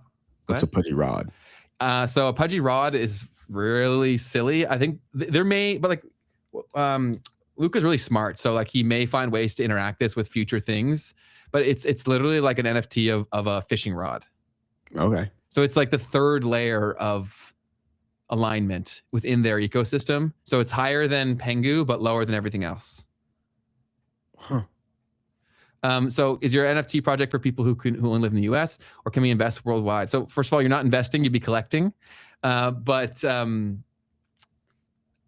assume that it would be worldwide. It would really depend on your country's laws and what you have access to. But with the marketplace that we would be listing them on, I would be shocked that I would be shocked if you couldn't. Right. Yeah. I mean, if your IP was just blocked on the platform for whatever reason, that would be the only reason why you wouldn't be able to. Yeah, totally. Someone said get Luca on the show. He'll definitely come on the show. I've already invited him, but they kind of big dogged me a fair amount, which I think will change. But yeah, we'll see. But Luca's awesome. He's incredibly talented. I'm sure I'm sure he'll want to come on soon. So Ben, for these NFTs, can the asset class be compared to real life art, like the painting behind Keith, for example? 110%. That's a lot of what it is. And so where I see the long term of this going for like higher ticket stuff is the fact that the people who are buying this, it's so that other people who are in that class of finance know that they have it. And there's also other finance things, right? Like people do it for tax purposes or things of that nature. Because when it comes to, it's also why prices can go mental for NFTs, because where is the value? It's the same with art. Like what is that painting actually worth?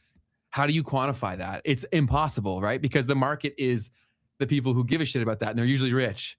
So they make up the market for the purposes of whatever they're looking to do. Yep. Yeah, Cody with GG. Yes, it's funny, man.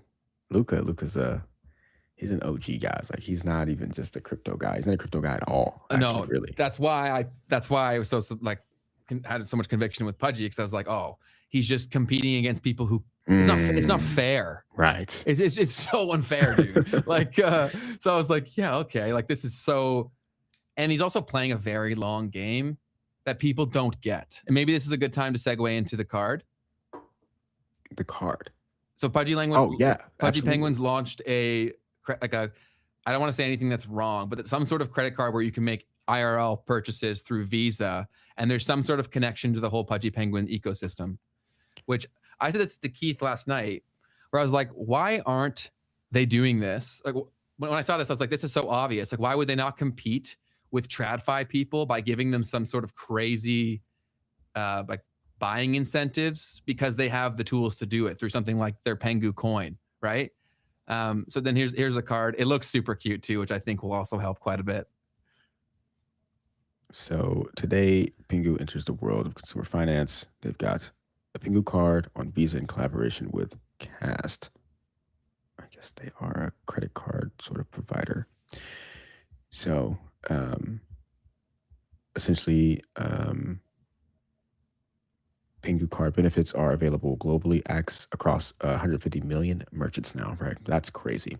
12% rewards, up to 7% yield, spend directly from stablecoins or crypto. No off-ramp to a centralized exchange is required. You get the Pengu Standard, Pengu Black, Pengu Gold. They've personally already done their KYC and applied for the whitelist. Oh, yeah. Just imagine me paying for my school lunch with the Pengu card. Yes. So I think this is extremely smart. And these are the kind of games that Luke has been playing the whole time that people just couldn't really grasp. Or like, how does this cute penguin become something like this? It's because the cute penguin made people who are obsessed with this stuff very rich. And there's so many spreading mechanisms off of that. So yeah, this stuff's not surprising. Go ahead, Keith. So I'm just kind of confused. Like, do you need to own the NFT to get the card? No, I think anyone can get it. I just think they give you rewards for holding it, and I'm assuming that Pengu is related in it somewhere. Like they probably pay the rewards in Pengu, would be my guess. I'm totally guessing. I have no clue. Very interesting. I'm curious to see how that evolves, because there's definitely something very big that you can be accomplishing there. They're also huge in Asia, dude. Word. Super big in Asia. Word. And so I would not be shocked if like every cool person in Asia, I believe Korea is their biggest market. If all of like the big wigs that are young people are walking around with that credit card, that's a very powerful spreading mechanism. Look at American Express. How did they blow up so much? It's because of that card hitting the table, the ding, ding, ding, ding, you know? Cross Central also said, digital identity, social media posts, event tickets, supply chain verification are all use cases for NFTs, and that's just a few. Yes.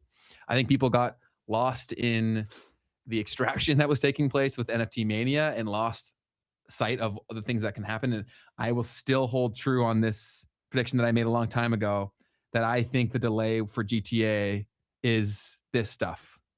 I think it's digital ownership, it's digital ecosystems, and I think that the legislation hasn't caught up to what they need to like roll this thing out fully, or maybe the tech wasn't there, who knows? But I still think that's playing a big role, because this actually segues into something else. So Knight, we've had on the president, Fahmy was the president, right? We had on Knight. Yep. And they just launched this project to kind of show people a visual example of why selective disclosure or like privacy matters online. And they built this. Did you ever play Habbo Hotel, Keith? No, I've never heard of that in my life. Okay, so it was this really weird game that I played a lot of as a child. It was like this, basically a digital chat room where the interface was a hotel, and through that you had your own digital ecosystem where you could spend real life money for perks within the game, buying furniture and different things of that nature. And that game to me, like, would make so much sense for Web3. Like if I was the Habbo IP owner, I would go hard in the paint, making the best mobile experience I possibly could, targeting the people that used to play, and work in Web3 stuff where people could actually turn the value of the things in the game into real world money, because that kind of became a thing. So like it got so out of hand, man. Like I used to run a casino in Habbo Hotel. It was crazy too. I was like 14, 12, like running a legit casino in this thing. And that's so crazy. People would have to bid with Fernie, because that was kind of the in-game currency. And there was this own like hierarchy of values based on the market when people were willing to pay for specific furniture. Right. So you could see a general value of how many credits things were worth. And it created a full-on ecosystem. It was crazy. So basically what I'm saying is that Knight just launched this project, or is in the process of launching it, where it's basically like a Habbo Hotel alternative of pure agents conducting their lives and stuff. And you can see why certain scenarios would matter for the selective disclosure. Does that make sense? Interesting. I think it's just, yeah, it's we'll see how well it works for Knight, but that's something they're trying. Very, very cool. I had my first girlfriend on there. Willem, yeah. Dude, it was so funny. Me and my friends used to like compete for like if we could get girlfriends, and we would go into, so whenever you spawn into the game, you go into this like big melting pot of people with hundreds of people in there, and we would just go in and be like looking for a girlfriend, and then they'd add you and come to your room. Really messed up. Probably a lot of things happened on there that shouldn't have, but they also had this screening mechanism where if you swore or you said words that were restricted, you'd say Baba. Like that was their thing. So it'd be like, you'd always be like Baba, Baba, Baba, Baba. If you're swearing, it would come up on the screen as Baba, Baba, Baba, Baba, Baba. Interesting. Yeah. So I think that people are really sleeping on how Web3 impacts things they already love. It's just right now, if a game were to try to say we're working in crypto, gamers would mostly be like, screw you. Right. When they don't realize that this is kind of the solution to most of their gripes with the gaming industry, where you own nothing, you have to pay for a subscription endlessly. How do you stop that in a digital economy like this? You force the hand of the developers through the NFT technology, where you actually own the thing you're using. Like with the biggest culprits of this is Ultimate Team for Madden. This one is a personal thing for me because I used to love the Madden games. And when Ultimate Team and microtransactions became a thing, completely destroyed the game. It is dog shit now because they don't care about me or you, because we're only going to pay for the game once. They purely care about the person who will play Ultimate Team and basically bring a gambling experience to Madden. I'm boring Keith here. No, I just don't know how that works. So with Madden, it's a sports game where obviously it's football, but Ultimate Team is basically this online version of the game where you create a team with a selection of cards.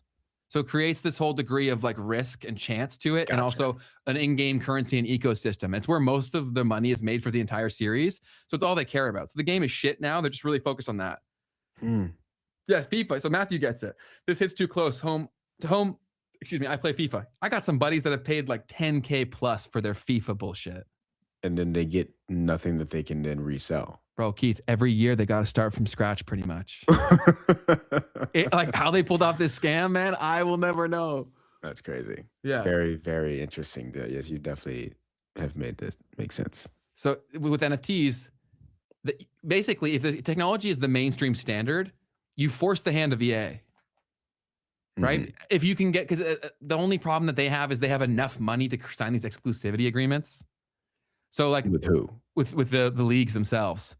Okay. So for sports games. Yeah. Right. Like, but if the whole industry moves that way and they just lose enough players, they'd have to follow suit. But with it is right now, like the Madden game sucks so bad because EA has an exclusivity agreement with the whole NFL. So they're the only ones allowed to make the game. Right. So why make it good? I don't give a shit. They're going to play it either way. Right. That's such an interesting model of like they're just shelling out. Like maybe it's a percentage. Maybe it is a percentage. But maybe it's also most of their money, bro. It's most of their money. Yeah, I know like, it how is. do you make it? Okay, yeah. Because the other areas of the game suck. And legitimately, for Madden in particular, you are better served going to play Madden 08 than Madden 26. Wow. In terms of like breadth of features.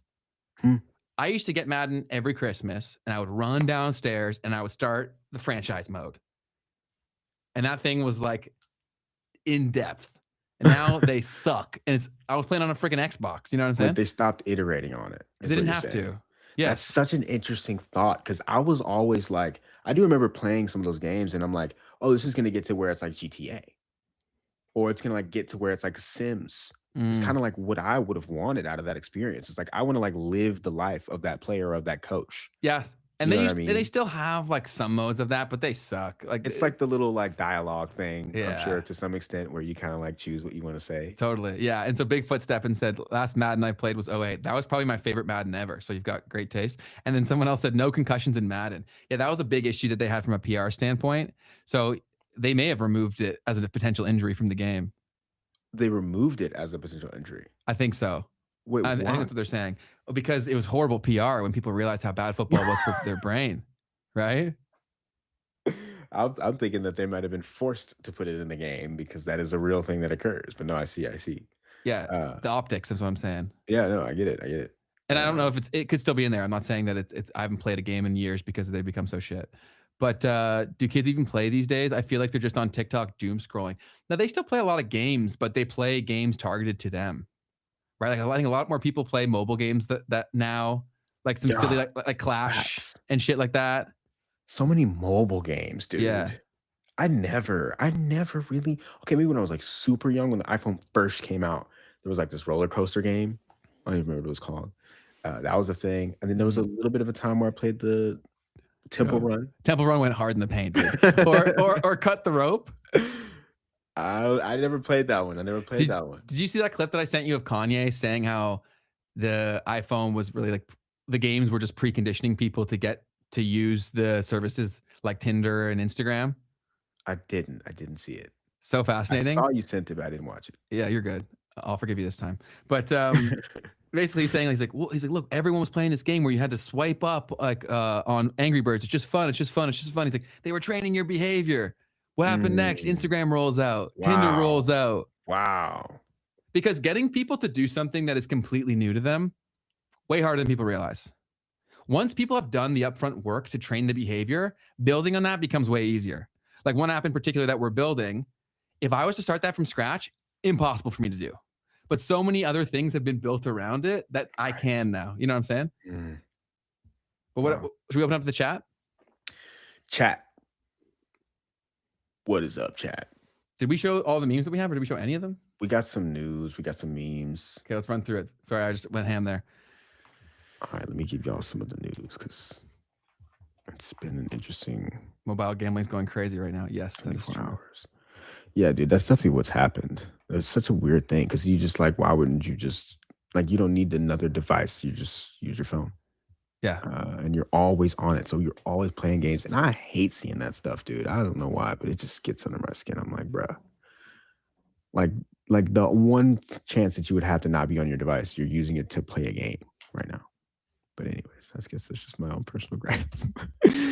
Okay, so this came out this morning, overnight, about Russia considering moving back to the US dollar as a part of a wide-ranging economic partnership with President Trump according to Bloomberg.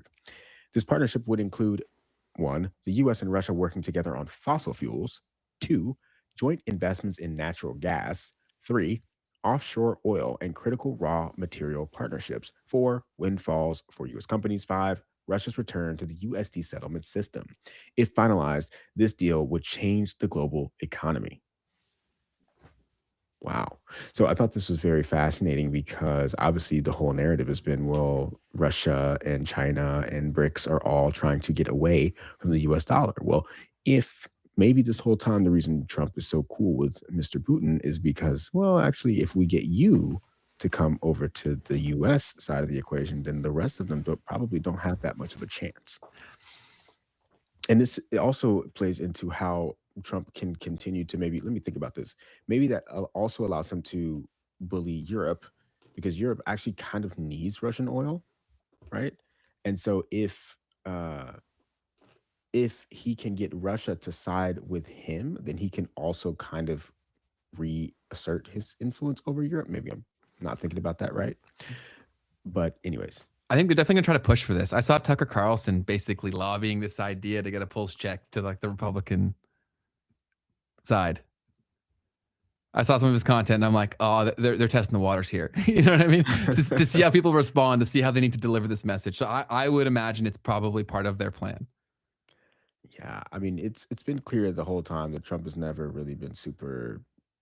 It's actually interesting. Like, we really haven't heard a whole lot about him and Putin over the past year. That might be deliberate. Has to be. I mean, he's one of the main characters, right? But we have heard nothing about Russia and Putin for the past year. Maybe it's just me. I mean, I need to tune in. No, definitely not like the other characters. Yeah, I mean, like Macron has been more important than Putin over the past year, if I'm being honest. Yeah, more, socially relevant. Yeah, socially relevant, for sure. Next. If you exclude healthcare jobs, the U.S. labor market has actually declined for 24 months. Everything is not fine, says Kevin Malone. So, interestingly enough, healthcare has obviously been doing very well as far as the cumulative change in payroll employment. This week has been the jobs report released, by the way, everyone. So in the United States, we've gotten data around the labor market. The unemployment rate ticked down by just a little tiny bit. And we actually had, I'll have to actually look again, but basically this right here is telling us that all non-healthcare jobs have actually been going down pretty consistently. Now, this guy said that this graph is misleading as it includes a big reduction in government jobs alongside the rest of the economy. Separate federal jobs and the result is very different. Private sector excluding education and healthcare versus federal jobs. You are welcome. So I actually didn't see that before, but I see it now. And so essentially what he's saying is that actually all of this has to do with government cuts. And Trump has actually also been very, how would I say, verbal about the fact that he's trying to get rid of the extreme amount of government employees. He has said himself what he said. I'm not saying this is necessarily the case, but he said, look, we got rid of these people in the government. And what did they do? They went out and got private sector jobs, is what he has claimed. Now, I don't know if the data is going to show us that. But I think that's what his goal is the point of me saying that. Because, government jobs don't really actually produce value, right? Or at least, how could I say that? They don't generate the same kind of economic growth, right, that you get out of private sector jobs. You're saying like for the numbers that people are always talking about? What numbers? Like you're saying like the numbers that people care about when they talk about the job market. Are you saying that private public sector jobs don't make those numbers look better? Is that what you're saying? No, all I'm saying is that that Trump's goal, right, is to get work in the government sector to the private sector. Okay. Yeah, because he feels as if that will lead to more productive use of government resources at the very minimum, right, to improve the debt to GDP problem and the deficits and all that. Another one we've got here, next news story, is we have serious delinquencies that are going up in the United States. And a serious delinquency is someone missing their payments for 90 days or more. Okay. Generally, that's what it means. Credit card delinquencies rose 0.3 percentage points in Q4 2025 to 12.7%, which he says is the highest since Q1 2011. This is only below the 2010 to 2011 period when delinquencies peaked at 13.7% in the aftermath of 2008. Since Q3 2022, serious credit card delinquencies have risen 5 percentage points, a larger increase than in between 2008 and 2009.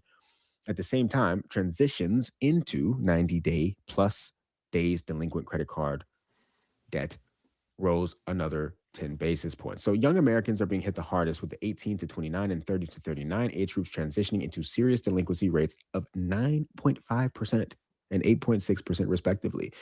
That's followed by the 40 to 49 and 50 to 59 cohorts, with transitions into serious delinquency reaching 8 and 6.2% respectively. U.S. consumers are falling behind on credit cards at a crisis pace. This is interesting. I mean, you're talking about 1 out of 10 of people that are 18 to 29 and 30 to 39 transitioning into serious delinquency on their credit cards, in particular, by the way. That's what that data is. This isn't, I looked at the actual raw data. This isn't student loans. These are people with credit cards. 1 out of every 10 of them in that age group are 90 days behind on their credit card payments in the United States. Does that mean making not even the minimum payment means nothing at all? I believe so. Okay. I believe so. Yeah, because you wouldn't, if you're making the minimum payment, you're making your payment. If you're not hitting that payment, then you're in delinquency. Dang. So what do you think? I mean, 1 out of 10, is that a lot? What do you think? I think that's quite a bit. I think that people are very strapped or over, like they have too much debt across the board. Like credit card debt is a major issue. I think people got really overextended buying homes they couldn't afford. I think a lot of people are far over leveraged on that in Canada here too, especially because once something becomes a norm, like people adapt so quickly, dude. So people start making decisions, predicting the future. And with finances, that's a horrible decision, right? People make it assuming they're going to make the same amount of money or follow the same rate of growth in terms of their income. And then they make decisions that are very long-term, and these things can change pretty quickly. Like in Canada, a lot of people have made a lot of decisions assuming that Canadian real estate like couldn't stop going up, and it's plateaued, and people are now far over leveraged, right? You can keep making decisions, and a decision may make sense in an environment that you think will continue, but that if that stops, there's a cascading effect of a lot of things. Wage growth hasn't kept up with cost of living. Yeah. But yeah, people are feeling it. That's why I feel like it wouldn't be shocked if like, yeah, who knows? Like, I seriously still think that something radical is going to be pitched. Maybe it's a debt wipeout. Who knows, right? That's pretty par for the course when currencies are reset. Yeah. I mean, it's a very interesting time with how the person is definitely feeling the crunch. And I've talked about this in my main channel, but like the upper end, right? The K-shape classic. Mhm. It's just, it's actually happening right now in the data as well. Mhm. Very clearly that higher end consumers, people who are making more than $140,000 a year, are spending more. Anyone below that is cutting back. You have to. So it's like, dang, you know. Yeah, it's not good. It's because when things decline across history, it's usually when that K gets too aggressive. Mhm. And then it's just not good for the structure of society. Like people, it's just not healthy. It's very bad. And yeah, it's people are feeling it. So anybody in here who is in that situation, we obviously feel for you. And that's why we try to give you guys tools to help your own situation when we talk about like ways to make money online and starting your own business, rolling with an idea that you may have. It's the K-shape is very, very real, which is also why I think that stimulus is going to have to come in some way, shape, or form. Right. Interesting. So my next story here is actually going to be about what's been going on with one of these prediction markets. I talked about it in a short, but essentially on Polymarket, you have this market for whether or not Jesus will return. Oh, yeah. I saw your video. And it's been a few years, I think, that this has been around, right? So every year someone's making this market for will Jesus Christ return? So there's been something happening here where this has gone up from its typical 1 to 2% range to up around 5% over the past week. I think it's probably come down a little bit since then. But the reason that this prediction market is performing so insanely high is because there's a secondary market asking if this market will go above 5%. That's crazy. People in the derivative market are manipulating this market, which he says here, Ted Frank says, defeats the public policy case for prediction markets. Now, the public policy case, I'm not sure that I fully understand it, but the idea is that this is a way to kind of like help information get through. I don't know if it's a public policy case or what people are saying is this is a way to get information to flow more freely through markets and economies or whatever. And what he's saying is that this is actually market manipulation. So the mechanics of this, by the way. So you've got a main bet, and they're saying that if the percentage of that bet goes above 5%, then this other bet will pay out. And this is also within a specific window of time, right? That it needs to be above 5%. So the people who are betting on the secondary market over here, first off, is much less liquid. There's much less people that are participating in the secondary market. So you can have a lot of influence with a little bit of amount of money over there. So you might put down a bunch of money and say, oh yeah, I believe that this is going to happen. And it doesn't need to be that much money is the point, because then you can then take the real bulk of your money and go and push this other market up, right? To make that other bet go through. It's crazy. So I guess that actually would make less sense. You want to get a bigger payout from the derivative than from what you're putting down over here. Otherwise, it's not a good investment, right? So anyways, just trying to hopefully illustrate the idea of what's happening here, where you have a derivative market that's influencing the original market. And this guy is saying, Arpit Gupta is saying, a fundamental question in finance is whether derivatives can distort price signals in the underlying asset. Turns out the answer is yes, according to him. So anyways, just wanted to point out that that's kind of some of the stuff that's going on with these markets. We've already talked about how this is a crazy world to be moving toward. Yeah. Where does it, like, where does the line get drawn? Yeah, I think the prediction market's like, and it makes me sad that like everyone is advertising with them, man. Everyone, dude, everyone. And so then when there's that many people in on it, if you try to say anything to the contrary, like they'll always have a reason, right? Like they'll always be like, bro, if people are going to screw themselves, they're going to screw themselves anyways. You know what I mean? Right. And so it's like, or like, oh, crypto is already super risky. Like, what's the difference? If you're, people would say to us, be like, you guys talk about crypto. What's riskier than crypto? That's gambling. Right? Which, hey, I never suggest like trading and stuff like that. So, or like, or meme coins or anything like that. So again, I see their argument. I don't like it because I think they're not thinking enough about society at large. Exactly, man. It's, I mean, I can't even imagine trying to justify the behavior that way. It's like, it just reminds me of like a payday loan. It's like, oh, those guys are screwed anyway. Like, yeah, true. And like, that's a great let them take counter. 300% loan. But most of these people that are advertising this, they're already rich, right? And they're around people that are also already rich. So they can't conceive that this would be a big deal because this is just a funny 5 minutes for them on a Saturday where they lose $200 and that's not a big deal to them. Right? They're not thinking about the person who $200 is their entire grocery bill for the month. Right? So it's just, yeah, it's, I really don't like it. And more, day over day, I'm seeing more people that I really respected promoting this stuff.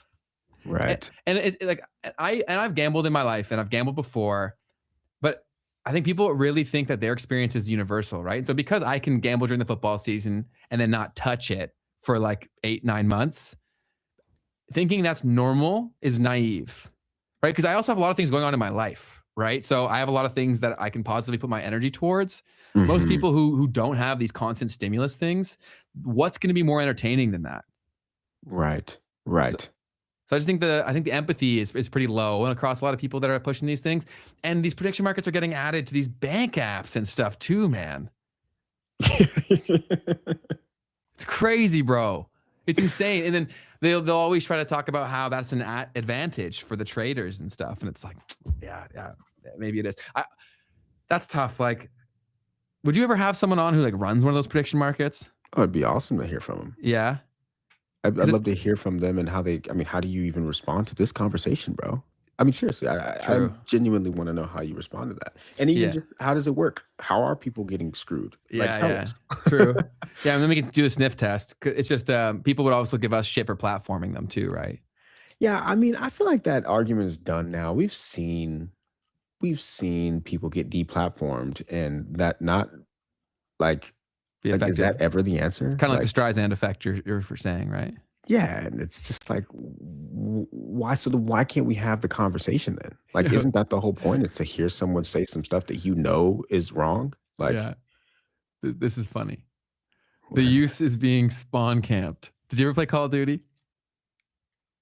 Yes.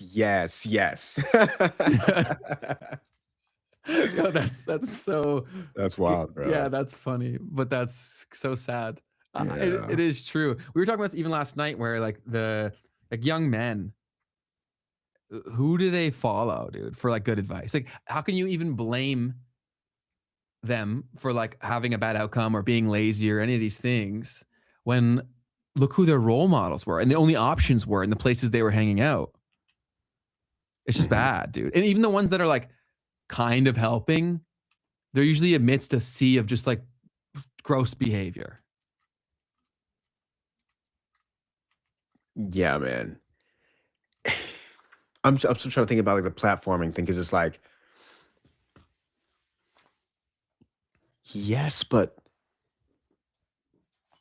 like you can't just block them. You know what I'm saying? Like, you can, but if people want to have that conversation, you gotta let them. Maybe it's the American culture, but I'm like, it reminds me of like growing up in the South. Like, bro, in the Northeast, you're not going to hear somebody say some like crazy stuff to you about what you look like. In the South, you will. But I'm like, yo, that's cool. Like, let me know, bro, like where you're at. Let me know, so that I'm not walking into a place where I think I'm straight and I'm not. You know what I mean? Yeah. And what are the mechanics? Like, let me talk to you too, because like, why do you feel that way? But that's how I operate. Yeah. You know what I'm saying? And it's just like, I want to actually understand. But that's expecting a lot of people to do that. I think we need to get to a place where that's the norm. I don't think we're there right now, because people, it's not even their own fault. They're just ignorant to the things they're ignorant to. And hopefully there's a lot of people that can speak up and like educate. And we shift from like a shaming or an anger culture to hopefully more one of education. But here's one of the best arguments that I think that these prediction markets have. So this disc replay boss said, at least you won't get your legs broken by DraftKings if you can't pay up, right? So I think that's also an argument that the prediction markets have too, is because yes, DraftKings may not break your legs, but if you really win, they just won't let you play anymore. Oh yeah, dude. So that's one thing. And I think the prediction markets, I don't know if that's as much of a thing. True. It's a much more permissionless kind of environment. Yeah. Yeah, John says it's good to talk to people and have an honest conversation. Yes, I would just say that a lot of people currently aren't equipped for that. We saw that literally last episode, right? Yeah. So yeah, I agree. Southern racism is better. They understood what I was saying all the way. Yeah, that's awesome. Like, I think that's so cool. That like, yeah, you can just like think about that holistically, right? Because it's such a fascinating perspective. I'm sure a lot of people would never think of. You know what I'm saying? Bro, you go to the Northeast and you think everything is sweet, bro. People are in their head saying crazy stuff. True. and they're not as conscious of it. Do you understand too? Like, these people are so against it that they actually are racist. Okay. They're like so anti-racist that they feel the need to stick up for everybody in every single aspect of their life. It's like, bro, like, we're human beings. Like virtue signaling, you're saying? Yeah, like all that kind of stuff, bro. It's crazy. It's crazy. You see it in the West and you see it in the Northeast as well. Got it. Yeah, there's a lot of that in Canada as well. You see it everywhere. But Canada, it's big. It's yeah. I'm pretty lucky about, I've mentioned this in the show so many times before, but like where I grew up was like so dope. It was such a melting pot. It was like a rich town, but I went to the one school where a lot of the government housing complexes fed into. And so I got to go to school from a very young age with like every color you could imagine, every situation you could imagine. And that just gave me Like sometimes I'm ignorant for how much racism exists because I grew up in an environment where that just wasn't a thing. Because kids don't really know that unless their parents are like yelling at them, being like, "We don't like this." Right. Like for me, when I went to school, my first best friend was a black dude named Junior, and he was freaking awesome. I didn't think that he was black. I just thought he was funny. Right. You know what I mean? 'Cause when you're a kid, you haven't been given all these like rules about how the world works yet. It's fascinating to see. What was fascinating was being in elementary school and seeing that stuff, because I'm conscious enough to be like, where are you getting that from? Yeah. Like where are you hearing Where did that this? start? Yeah. Yes. So many people are like guiding their lives by things they hadn't even determined where it started or if they actually made the choice themselves. That's like most of these arguments on social media. Yeah. Right? Where it's like, did you think about where this opinion was formed? Do you remember what the thing was that made you form that opinion? Because if you didn't, that means someone gave it to you. That was also my issue very young when I would ask my parents questions and their answers were always shit. I'm like, this isn't your fault. This is shit, but this is clearly something you're supposed to tell me. Most definitely. Jamin in the chat said we got some stories from school. Sheesh. Yeah, bro. Funny stuff, man. But let's see. There was any questions, guys? Any things that you guys wanted to talk about in the chat? We were talking about the betting and stuff. How did we get there? We were talking about like not understanding people's. Yeah, I don't know. We go on crazy I don't know. tangents here. But we'll bring it back. Do we have any other news or we got memes now? Memes on the way. Couple of memes. Yeah, we'll blast through them. Crazy. This one was kind of funny. Hopefully, you guys know Rick Rubin. He's a super hyper successful music producer, very known for not being a musician in the same way, but just a producer. He's a musician, I guess, to some extent. But here's the joke here. Software engineering in 2026. Do you play instruments? Barely. Do you know how to work a soundboard? No. I have no technical ability, and I know nothing about music. You must know something. Well, I know what I like and what I don't like, and I'm decisive about what I like and what I don't like. So what are you being paid for? The confidence that I have in my taste and my ability to express what I feel has proven helpful for artists. So that's what software engineering looks like in 2026. So you are more in the music and like art world. That's not really a space that I've ever touched. Is there validity to what he's saying? 100%. Can you explain why? Why else would he be Rick Rubin? Is how I look at it. I mean, because a producer in general is a very broad term. I mean, at least in music, I don't know how it works in movies and stuff like that, but like your goal is to curate the end product. Like he's not literally doing nothing. He's sitting in the back of the room. He's listening to the record. He's like, this is a tweak that would make this resonate with, for instance, like Ben, like our skill sets of understanding culture and like what's going to resonate with the most people, right? Like you need to change this metaphor that you're making to make it more relatable to someone, whether it's in the lyrics, whether it's in the notes that are being played. Like those are the kinds of things that in his case, he's not trying to do that. He's trying to just create art, right? That's his whole thing. He's just an artist. But there's a certain level of that may be natural to him, right? And the way that he creates art. So yeah, that's what makes a record go all the way between the one who's just continuing to rap in his basement. Do your lines actually resonate? Like, you know what I mean? So little stuff like that. Yeah, it's fascinating. It's there's also an opportunity for, like, if you think about the music industry at large, and you would know this way better than me, but how you can also kind of, if you're saying that you need to do a certain thing to get through, if you create a criteria of what gets through, you also in turn create what becomes popular. Right? So like, yeah, I'm not saying that's what this guy is doing, but I'm saying on like a industry-wide level, like that's definitely taken place before. But what's the next story you got? The next one, we did that already. This new system that we have is, He's a people person. Don't ask him about his job. Yeah. So good. He's got that it factor. All right, guys. So we had, look, this is slightly political. This is not meant to be political. All right. This is not my point, but there's a joke that's going on right now. It's all over Twitter. If you haven't seen it, you got to see it now. This guy says, my wife told me to take out the trash again. And I told her the Dow is over 50,000. So the real news, everybody, is that we had this incident last yesterday where Pam Bondi was ranting about the Dow Jones and the S&P in the middle of questions about the files. Okay, do I play this or do you think I don't play it and just keep going? That's totally up to you, dude. I won't Whoever play feels it. right. I won't play it, but if you haven't seen that, I did a short about it. You can check it out. Essentially, she literally just brings up the Dow Jones in the middle of the conversation for no reason. So what does the Dow Jones number even mean? Yeah, so the Dow Jones is a very popular stock index in the United States. And a stock index is essentially just a measure of a basket of stocks, in this case, the Dow Jones of 30 stocks in particular, some of the largest or at least oldest large companies in the United States. So the Dow Jones going up, right, means that the economy, or at least the businesses and the valuations of these businesses within the economy are going up as well. So down means down. Is that number dollars? No, it's a good question. Because it sounded like she was about to say dollars. She did say that, actually. Yeah. She did misspeak on that. So indices technically are not traded in dollars. They're just points, okay?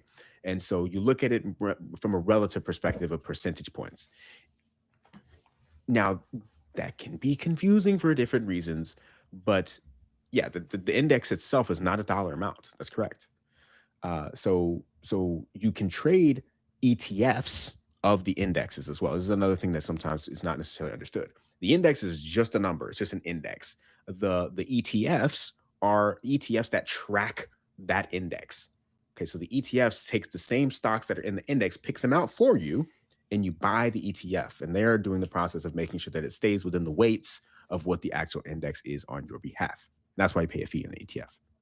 It's so funny, the financial products that have been created. Like, if you actually take the time to sit down and explain to someone who's not learned a bunch of other things to understand what this thing means, they'd be like, what the heck are you saying? It's crazy, bro. And someone pointed out the NQ and the ES, and I was going to take it there to the futures. Because, yeah, when you look at the futures market, like technically you are trading the index. It's not a price still, it's still points technically, but it would feel as if you're trading a contract that has that price in a sense, because you're just trading the contract anyways. Got it. But anyways, so yeah, but that has been going crazy all over Twitter. Like I couldn't stop seeing them, just a different iteration of the same concept. So this guy says, the IRS said you didn't pay your taxes. Me, the Dow Jones just hit 50K. Do you think that's to get people to understand what this number means so that they care about it? I mean, they're clearly pushing that concept. Like it's being talked about over and over again. Even Trump himself is like, I don't know. Because I talked about this, like the whole Epstein stuff feels like coordinated. And so anything that's connected to that, I feel like it's part of it, because this really feels like all of this across the board seems like a coordinated mass trauma ritual. Because if you've done any sort of studying in terms of like what secret societies do and what governments have freaking done, like trauma is a big part of shifting behavior, beliefs, and actions. And so collectively in real time, it feels like we're going through some sort of trauma ritual. And so I'm thinking like when all this is happening, now they're throwing out specific numbers that people would have never heard of before, because they weren't caring about politics or things of that nature or economics or any of this stuff until this became a thing.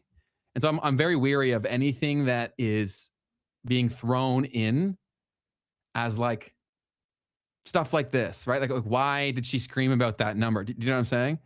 You're muted, buddy. I mean, it's super intentional, right? Like she's looking at her notes and screaming about the Dow Jones. And it's like, well, someone wrote that for her, or she wrote it, and it was clearly made as a point to talk about this during this testimony. Like, what could that have possibly have had to do with that testimony? And this, you guys got to remember that like Trump, he's from the TV background, man. 100%. Like we're watching a TV roll out.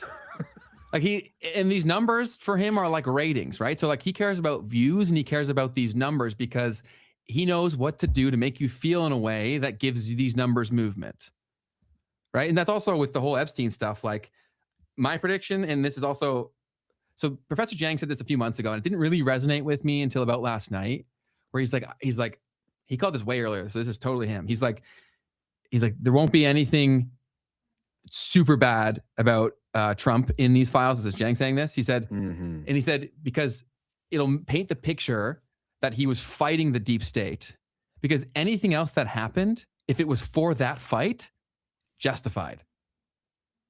Very Do powerful. you get what I'm saying? Right? Because 100%. if we're all saying, and we're getting everyone to agree that this thing is unforgivable, Right. if I'm fighting something that's unforgivable, any means is forgivable. He's the FBI agent on the inside trying to break it all up. I don't know like how it's going at all, but like all these things, like I'm getting asked questions from people that would never have asked me these questions before. Case in point, like what the Dow Jones is. Like now people that are watching Candace Owens are probably now hearing about the Dow Jones too. Like I think there'll be a pivot. I think Trump will do something and it'll be like the big people that have turned on him will now be loving him again. Like I bet you Tucker will start loving him again. Candace will start loving him again. Nick will start loving him again. Fuentes. And there'll be this like comeback arc of like rising from the ashes and saving America. I mean, right now, the only thing that they're pushing is the Dow being at 50,000 is the reason why you should love him again. But no, I see what you're saying and how it could easily turn into this whole phenomenon. And I mean, why did it take a whole year, right? Because they had to get rid of all of the things that were in there that were going to be a problem. Well, they also said they have like this great point. They've redacted them almost half the stuff. Yes, because you look more. How do I get everyone to pay attention? I need you to beg for it. So that when I give it to you, everybody looks. If I just gave you the files, you look at them, a week later, you forgot. I need to put you through trauma. Right. I need you to feel every emotion you possibly could so that when I'm given something, you're going through that thing with a microscope. I mean, to the point to where Congress, right, had to actually come together to get these files released. That was what had to happen for this to occur. So yeah, it's fascinating. And that's go ahead. Well, that's something I always thought about with the crypto thing too, is like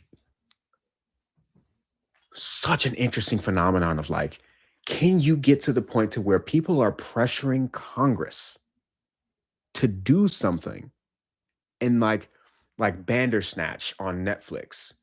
Like let's say there isn't a predefined path, but there's a path that I would like to go down, being sitting in the world leader seat. What can I do to get the people to ask for what it is that I would actually like to bring up? Yeah, it's got to be their idea. Yeah. And so I think about that through Congress being the representatives who actually have to do that on behalf of the people. It's not just the people themselves. They have to actually get Congress to pass a law about a thing. Like crypto, for instance, is where it all comes from. Because it's like, do we really want crypto to be let it? Like, do we want that to be an official part of the apparatus? People do. And here we've now gotten to the point where there are enough people in Congress who have been voted in, right, because of this issue eventually being important enough to where we can actually get legislation passed through so that this technology can become the thing. So, yeah. Anyways, it maybe this is always happening is what I'm trying to point to. Yeah, I don't think who knows, right? Again, who knows how long, who knows who people really are, who knows what the story is. Like there's so many things we don't know. We're purely speculating. This is a thought exercise, right? Like we aren't saying anything for sure. I have no clue what I'm talking about. It's just stuff that I like to think about. And it's just fun to try to think about these things. That's also why I love Professor Jiang's videos so much, is because he does take a similar approach of like game theory perspective in terms of like, what are the incentives of the people pulling the strings? I think where that becomes a little bit murky is like, how do we even know who those people are? Right? Like if someone's really calling the shots, like would we ever even know their name? But for sure. But do you have anything else, or do you want to? One last meme, and then go for it. The other thing that I wanted to go into was just the episode from last time and some replying to some comments. Sure. So breaking news, The Onion on the verge of collapse after not being able to make up anything that is more idiotic than the current reality. Are you familiar with The Onion? Like the media entity? Mm-hmm. Yeah. Yeah. So, I mean, this isn't like a super new joke, I don't think. But The Onion is this joke, like a meme platform. They create memes out of news. They're really funny, dude. Or they used to be. I haven't watched their stuff in a while. I haven't either. And the whole thing is like taking something that happened and like making it more extreme, essentially, right? Or making it like the opposite of what like it was satire. or whatever. Yeah, it's satire. Thank you for the word. So basically that joke is just saying like things are actually too crazy that they've gone bankrupt. Yeah, we always have to ask like, is it a joke? And then now you got to ask, is it AI? Right? Yeah. Like, there's so many things. It's definitely a minefield out there. So yeah. Is that, go ahead. That's it from me on that stuff. It's just the last episode breaking down some of the comments. What do you think? Yeah, go for it. Go for it. This has been a long one, so we can wrap up here shortly. Yeah, dude, I'm realizing now. So yeah, just a couple of comments. We obviously had Jay Claver on last week, or excuse me, 2 days ago, and just had a couple of comments I want to go over from that. We had Erica Jones. I've been watching XRP videos for 4 years now. Just this 38 minutes. First 38 minutes has been the most informative I've seen. Thank you for sharing. Thank you, Erica. Sweet. Much appreciated. User CC. He felt like Jake was on trial here. He's handling it well and sticking to his theory. Ben said that certainly wasn't the intention. Jake clearly has conviction in his predictions, which is why he was completely fine with us asking these questions. It's the nature of crypto. People end up in echo chambers that are nearly cult-like because they are financially invested in the outcome that the educator is teaching. This is not unique to Jake. Jake just made very bold predictions that a lot of people made decisions based on. I'm a total outsider who's not involved in XRP, so I was simply trying to ask questions from that perspective as someone on the outside looking in. Completely possible that everything he says comes true, and if so, he'll be the first to give him praise. Anything you wanted to say? I guess it's kind of weird for me to read out your comment. I don't know how to say You're good. You're good, man. I think you did a fantastic job. Yeah, that's it, right? And obviously, with anybody who is like a leader like that, if you ask them anything besides being a yes man, like people are going to come at you. But if like I was thinking this last night too, and he had no problem with it, obviously, because it's the nature of crypto, and it's also the nature of making predictions, right? Like he understands what he's doing. He's a smart enough guy to realize that, so he didn't get offended by it because it's fair game. Awesome. And yeah, and I can see also how that was taken on both sides, because I'm like breaking down like where are all the critiques of Ripple and XRP, and it sounds like he's on trial, but the point was to critically think about all of these things. That, and also like if someone knows their stuff like he did, like he can just answer the question. Yep, 100%. And then Deep Dave 84. I hate I missed this live. I hate that for you too, Deep Dave. Gotta show up live, man. Come on, man. You already know what to do. And then we got Ledoig. You guys are great. You have the energy of youth and great wisdom, a rare thing I find in my opinion. I wish the best for my heart. Just so you know, your audience, not that it matters in itself. I'm a Frenchman living in Japan, 43 with 2 kids. It warms my heart to know you're there somehow. Keep on doing your thing, guys. That's super cool. Thank you, Ledoig. Thank you. That's super cool. I want to go to Japan one day, so I'm a little envious. Like being in Japan as a Frenchman. Super cool. We like that. All right, Crypt. Y'all are so much wiser than y'all's age. Presents. Thank you for the content. Thank you, Crypto Ninja. That's what comes with being an Unk, baby. Unk in the building. And then the sky. Okay, dude. The Skylight 25, dude. I was gonna do a Northwestern Mutual internship after college too, and thought they were super shady. They wanted me to give them a contact list of 20 of my closest friends and family. After interviewing, I told them it wasn't for me, but they still tried to get my contact list. Those internships are scams to get cold call data and to try to get your friends and family to buy insurance, not because they want it, but because they want to support you starting your career. But it's only a short-term internship, and they roll in the next group of grads every semester, all for that cold call list. Have you ever seen anything like that in your life, Ben? Oh yeah. They do it here with like financial companies in a big way. Insurance the same. In fact, I think the one company that I'm thinking of does both.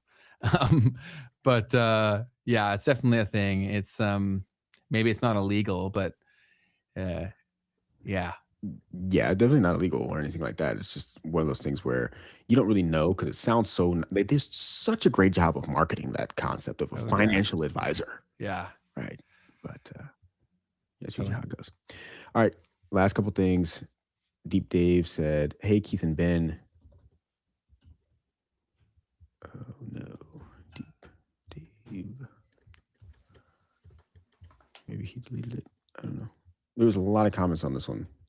So I'm obviously avoiding a lot of the super. Yeah, there was some where I got roasted. One was where I didn't talk for the first bit, and this guy's like, they're like, "Why was this guy even here?" And I think people who could critically think about the situation were able to come to the conclusion that I tried to share, where people who are clicking this video for Jake, like they're not here for me.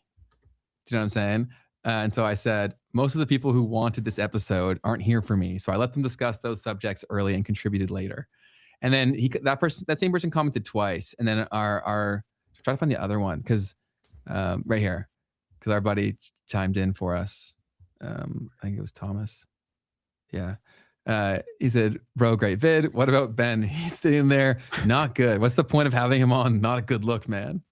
And then I think Keith he basically just said what I said. And then there's other guy who was like, this Ben guy didn't need to be here. And then I replied and I was like, facts, man. And then he's like, it's okay, buddy. Like, you can do better.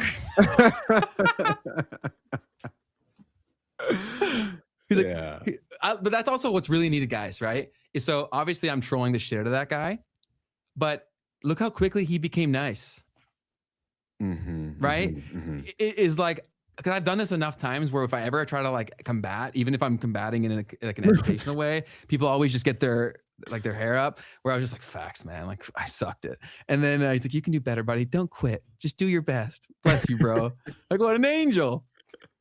That's all it takes, guys. Just, don't respond to that stuff with the same energy and you get different energy back. Sarah. Thank you so much. Said, as someone who has a bachelor's in theology, if you would continue to read the rest of that verse, it would make more sense. That's the problem often, is people taking scripture out of context. Thank you for that. That was referring to Matthew 19:24, which is about how it's easier for a camel to go through the eye of a needle than for someone who's rich to enter the kingdom of God. A few people commented on that. Whenever we talk about religion, people get so like animated. Dude, that's one thing about our generation, maybe you can count it, that I absolutely abhor. Like, what is your problem? Like, shut up.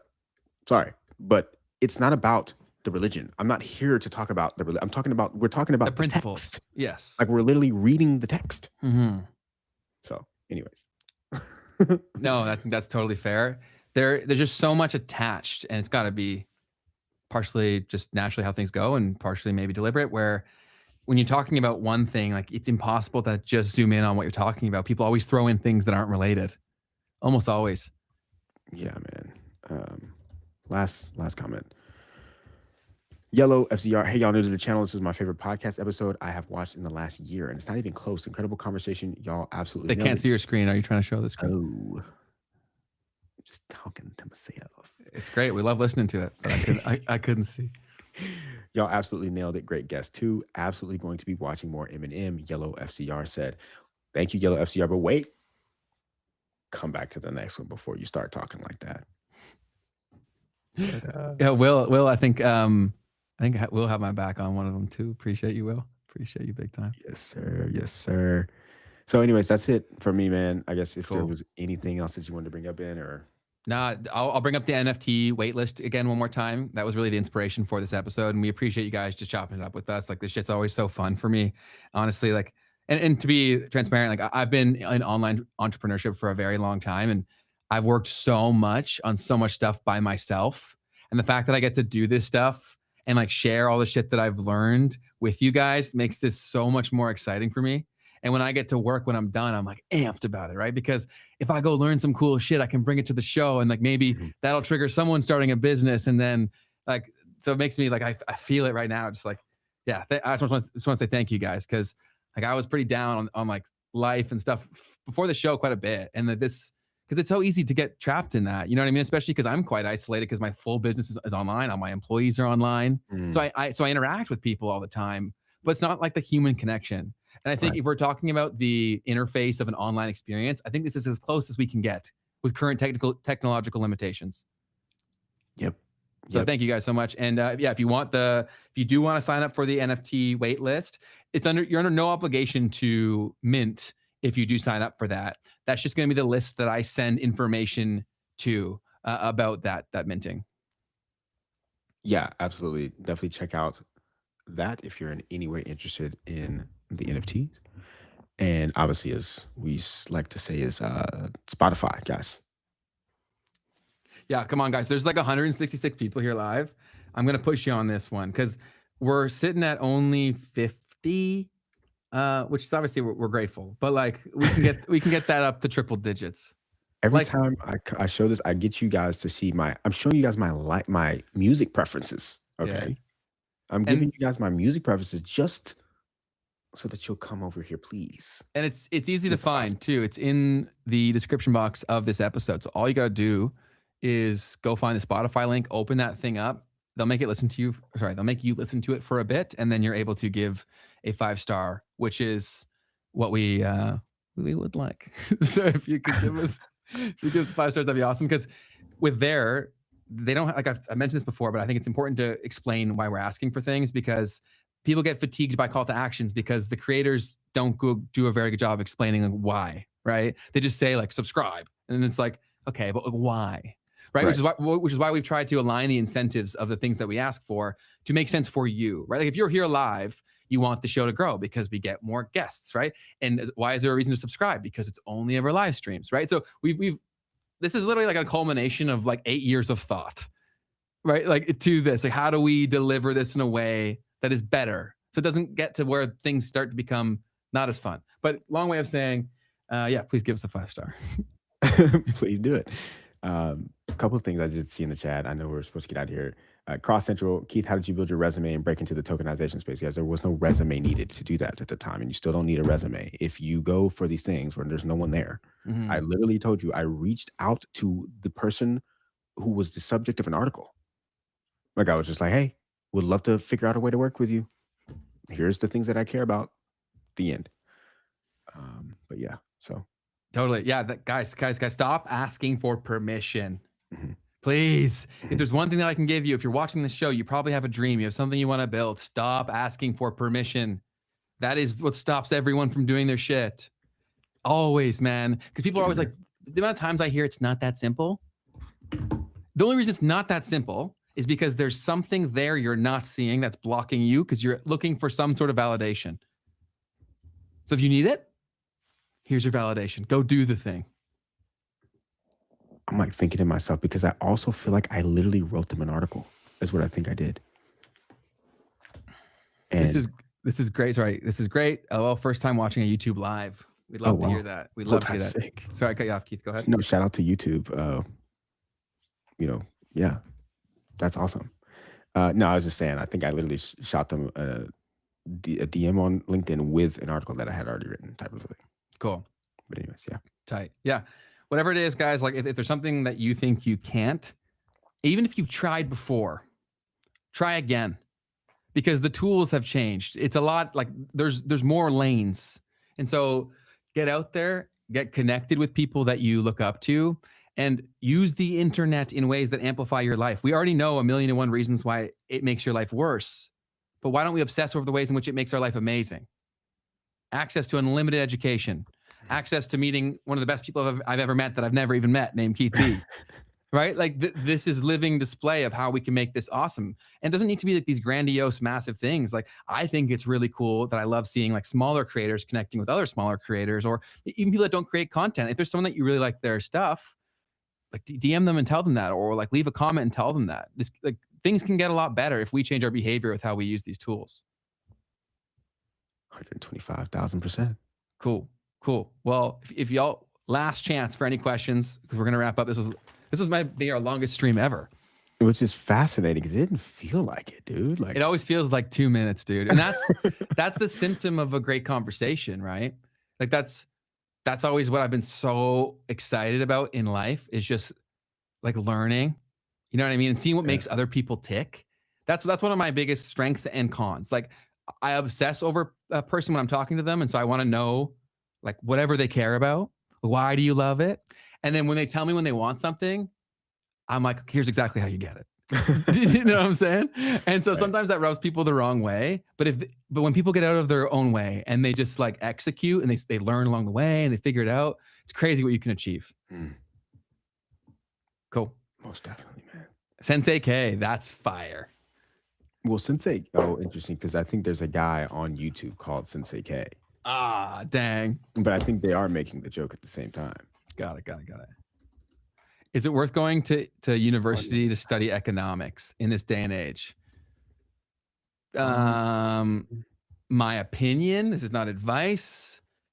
No, unless you're getting something from the network that you're going to acquire while you're there. The subject matter of the, go ahead. That goes for any degree, right? Yeah. Besides law and medical. Yes. But I think economics is interesting.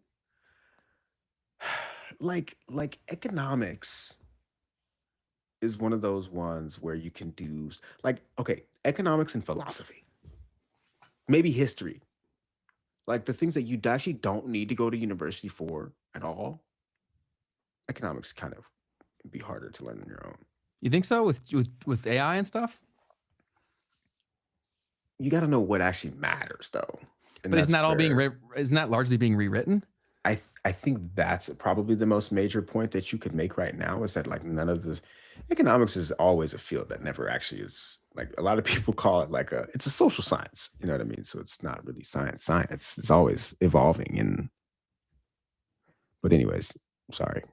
No, I don't actually have a counterpoint at all. No, you're good. You're good. I think it's totally a case-by-case situation. And I would say it depends on how much financial stress you're going to incur from this thing. So if you have your parents' money and you can go and they're willing to pay for this, it doesn't impact them, and they're like, go have an experience, then do whatever feels right for you, right? Just maximize that time. I went to school. My parents paid for my first year of it, and then a bit of the second, and then I had to pay for 3 through 5. And so had I known that was going to be the case, I probably wouldn't have gone to school. Like, my parents were like, we'll pay for your school. And then when I got there, they're like, we're actually not going to pay. So that was like not ideal. But I still took advantage of the environment. I met really cool people, and I spent all my time building my business and my understanding for social media instead of the classes. And unfortunately, like in life, where else will you have an experience where people aren't watching what you're doing? As long as you're learning, you're doing it right, kind of deal is how people look at it. So you have a lot more freedom. And then also that puts the onus on you, though. Like, are you putting your time to the good places? Right. And most people didn't. And it's all based on perspective. Maybe they did and I didn't. Who knows? But yeah. Love it. Cool. All right. Well, we appreciate you all tremendously. Thanks for tuning in. And we will be live again next Tuesday with a big old guest. Crazy guest, y'all. A big old guest. It'll be very fun. So definitely tune in. Make sure to set your notifications on, because it'll only ever be live streams. We will not be spamming you with any other extra content. So you can come in here, and we've seen a lot of great chats about the vibe of the chat. And that's definitely what we're trying to foster. And you guys do an amazing job of that. So thank you for your contributions. If you're watching this in the replay, we still love you, but you got to try to be here live. But we appreciate you tremendously. And that's why we also go through the comments to show you that we appreciate you guys. If you can't be here live, we understand life's a thing and you might have other commitments. But that's all I got. Keith, anything else? Nothing else from me. Make it the best day of your life. That's it. Do it up. That's the one thing. And thank you from producer Denim in the background. We appreciate all y'all tuning in, and we hope that you have an amazing weekend, and we'll see all of you guys next week.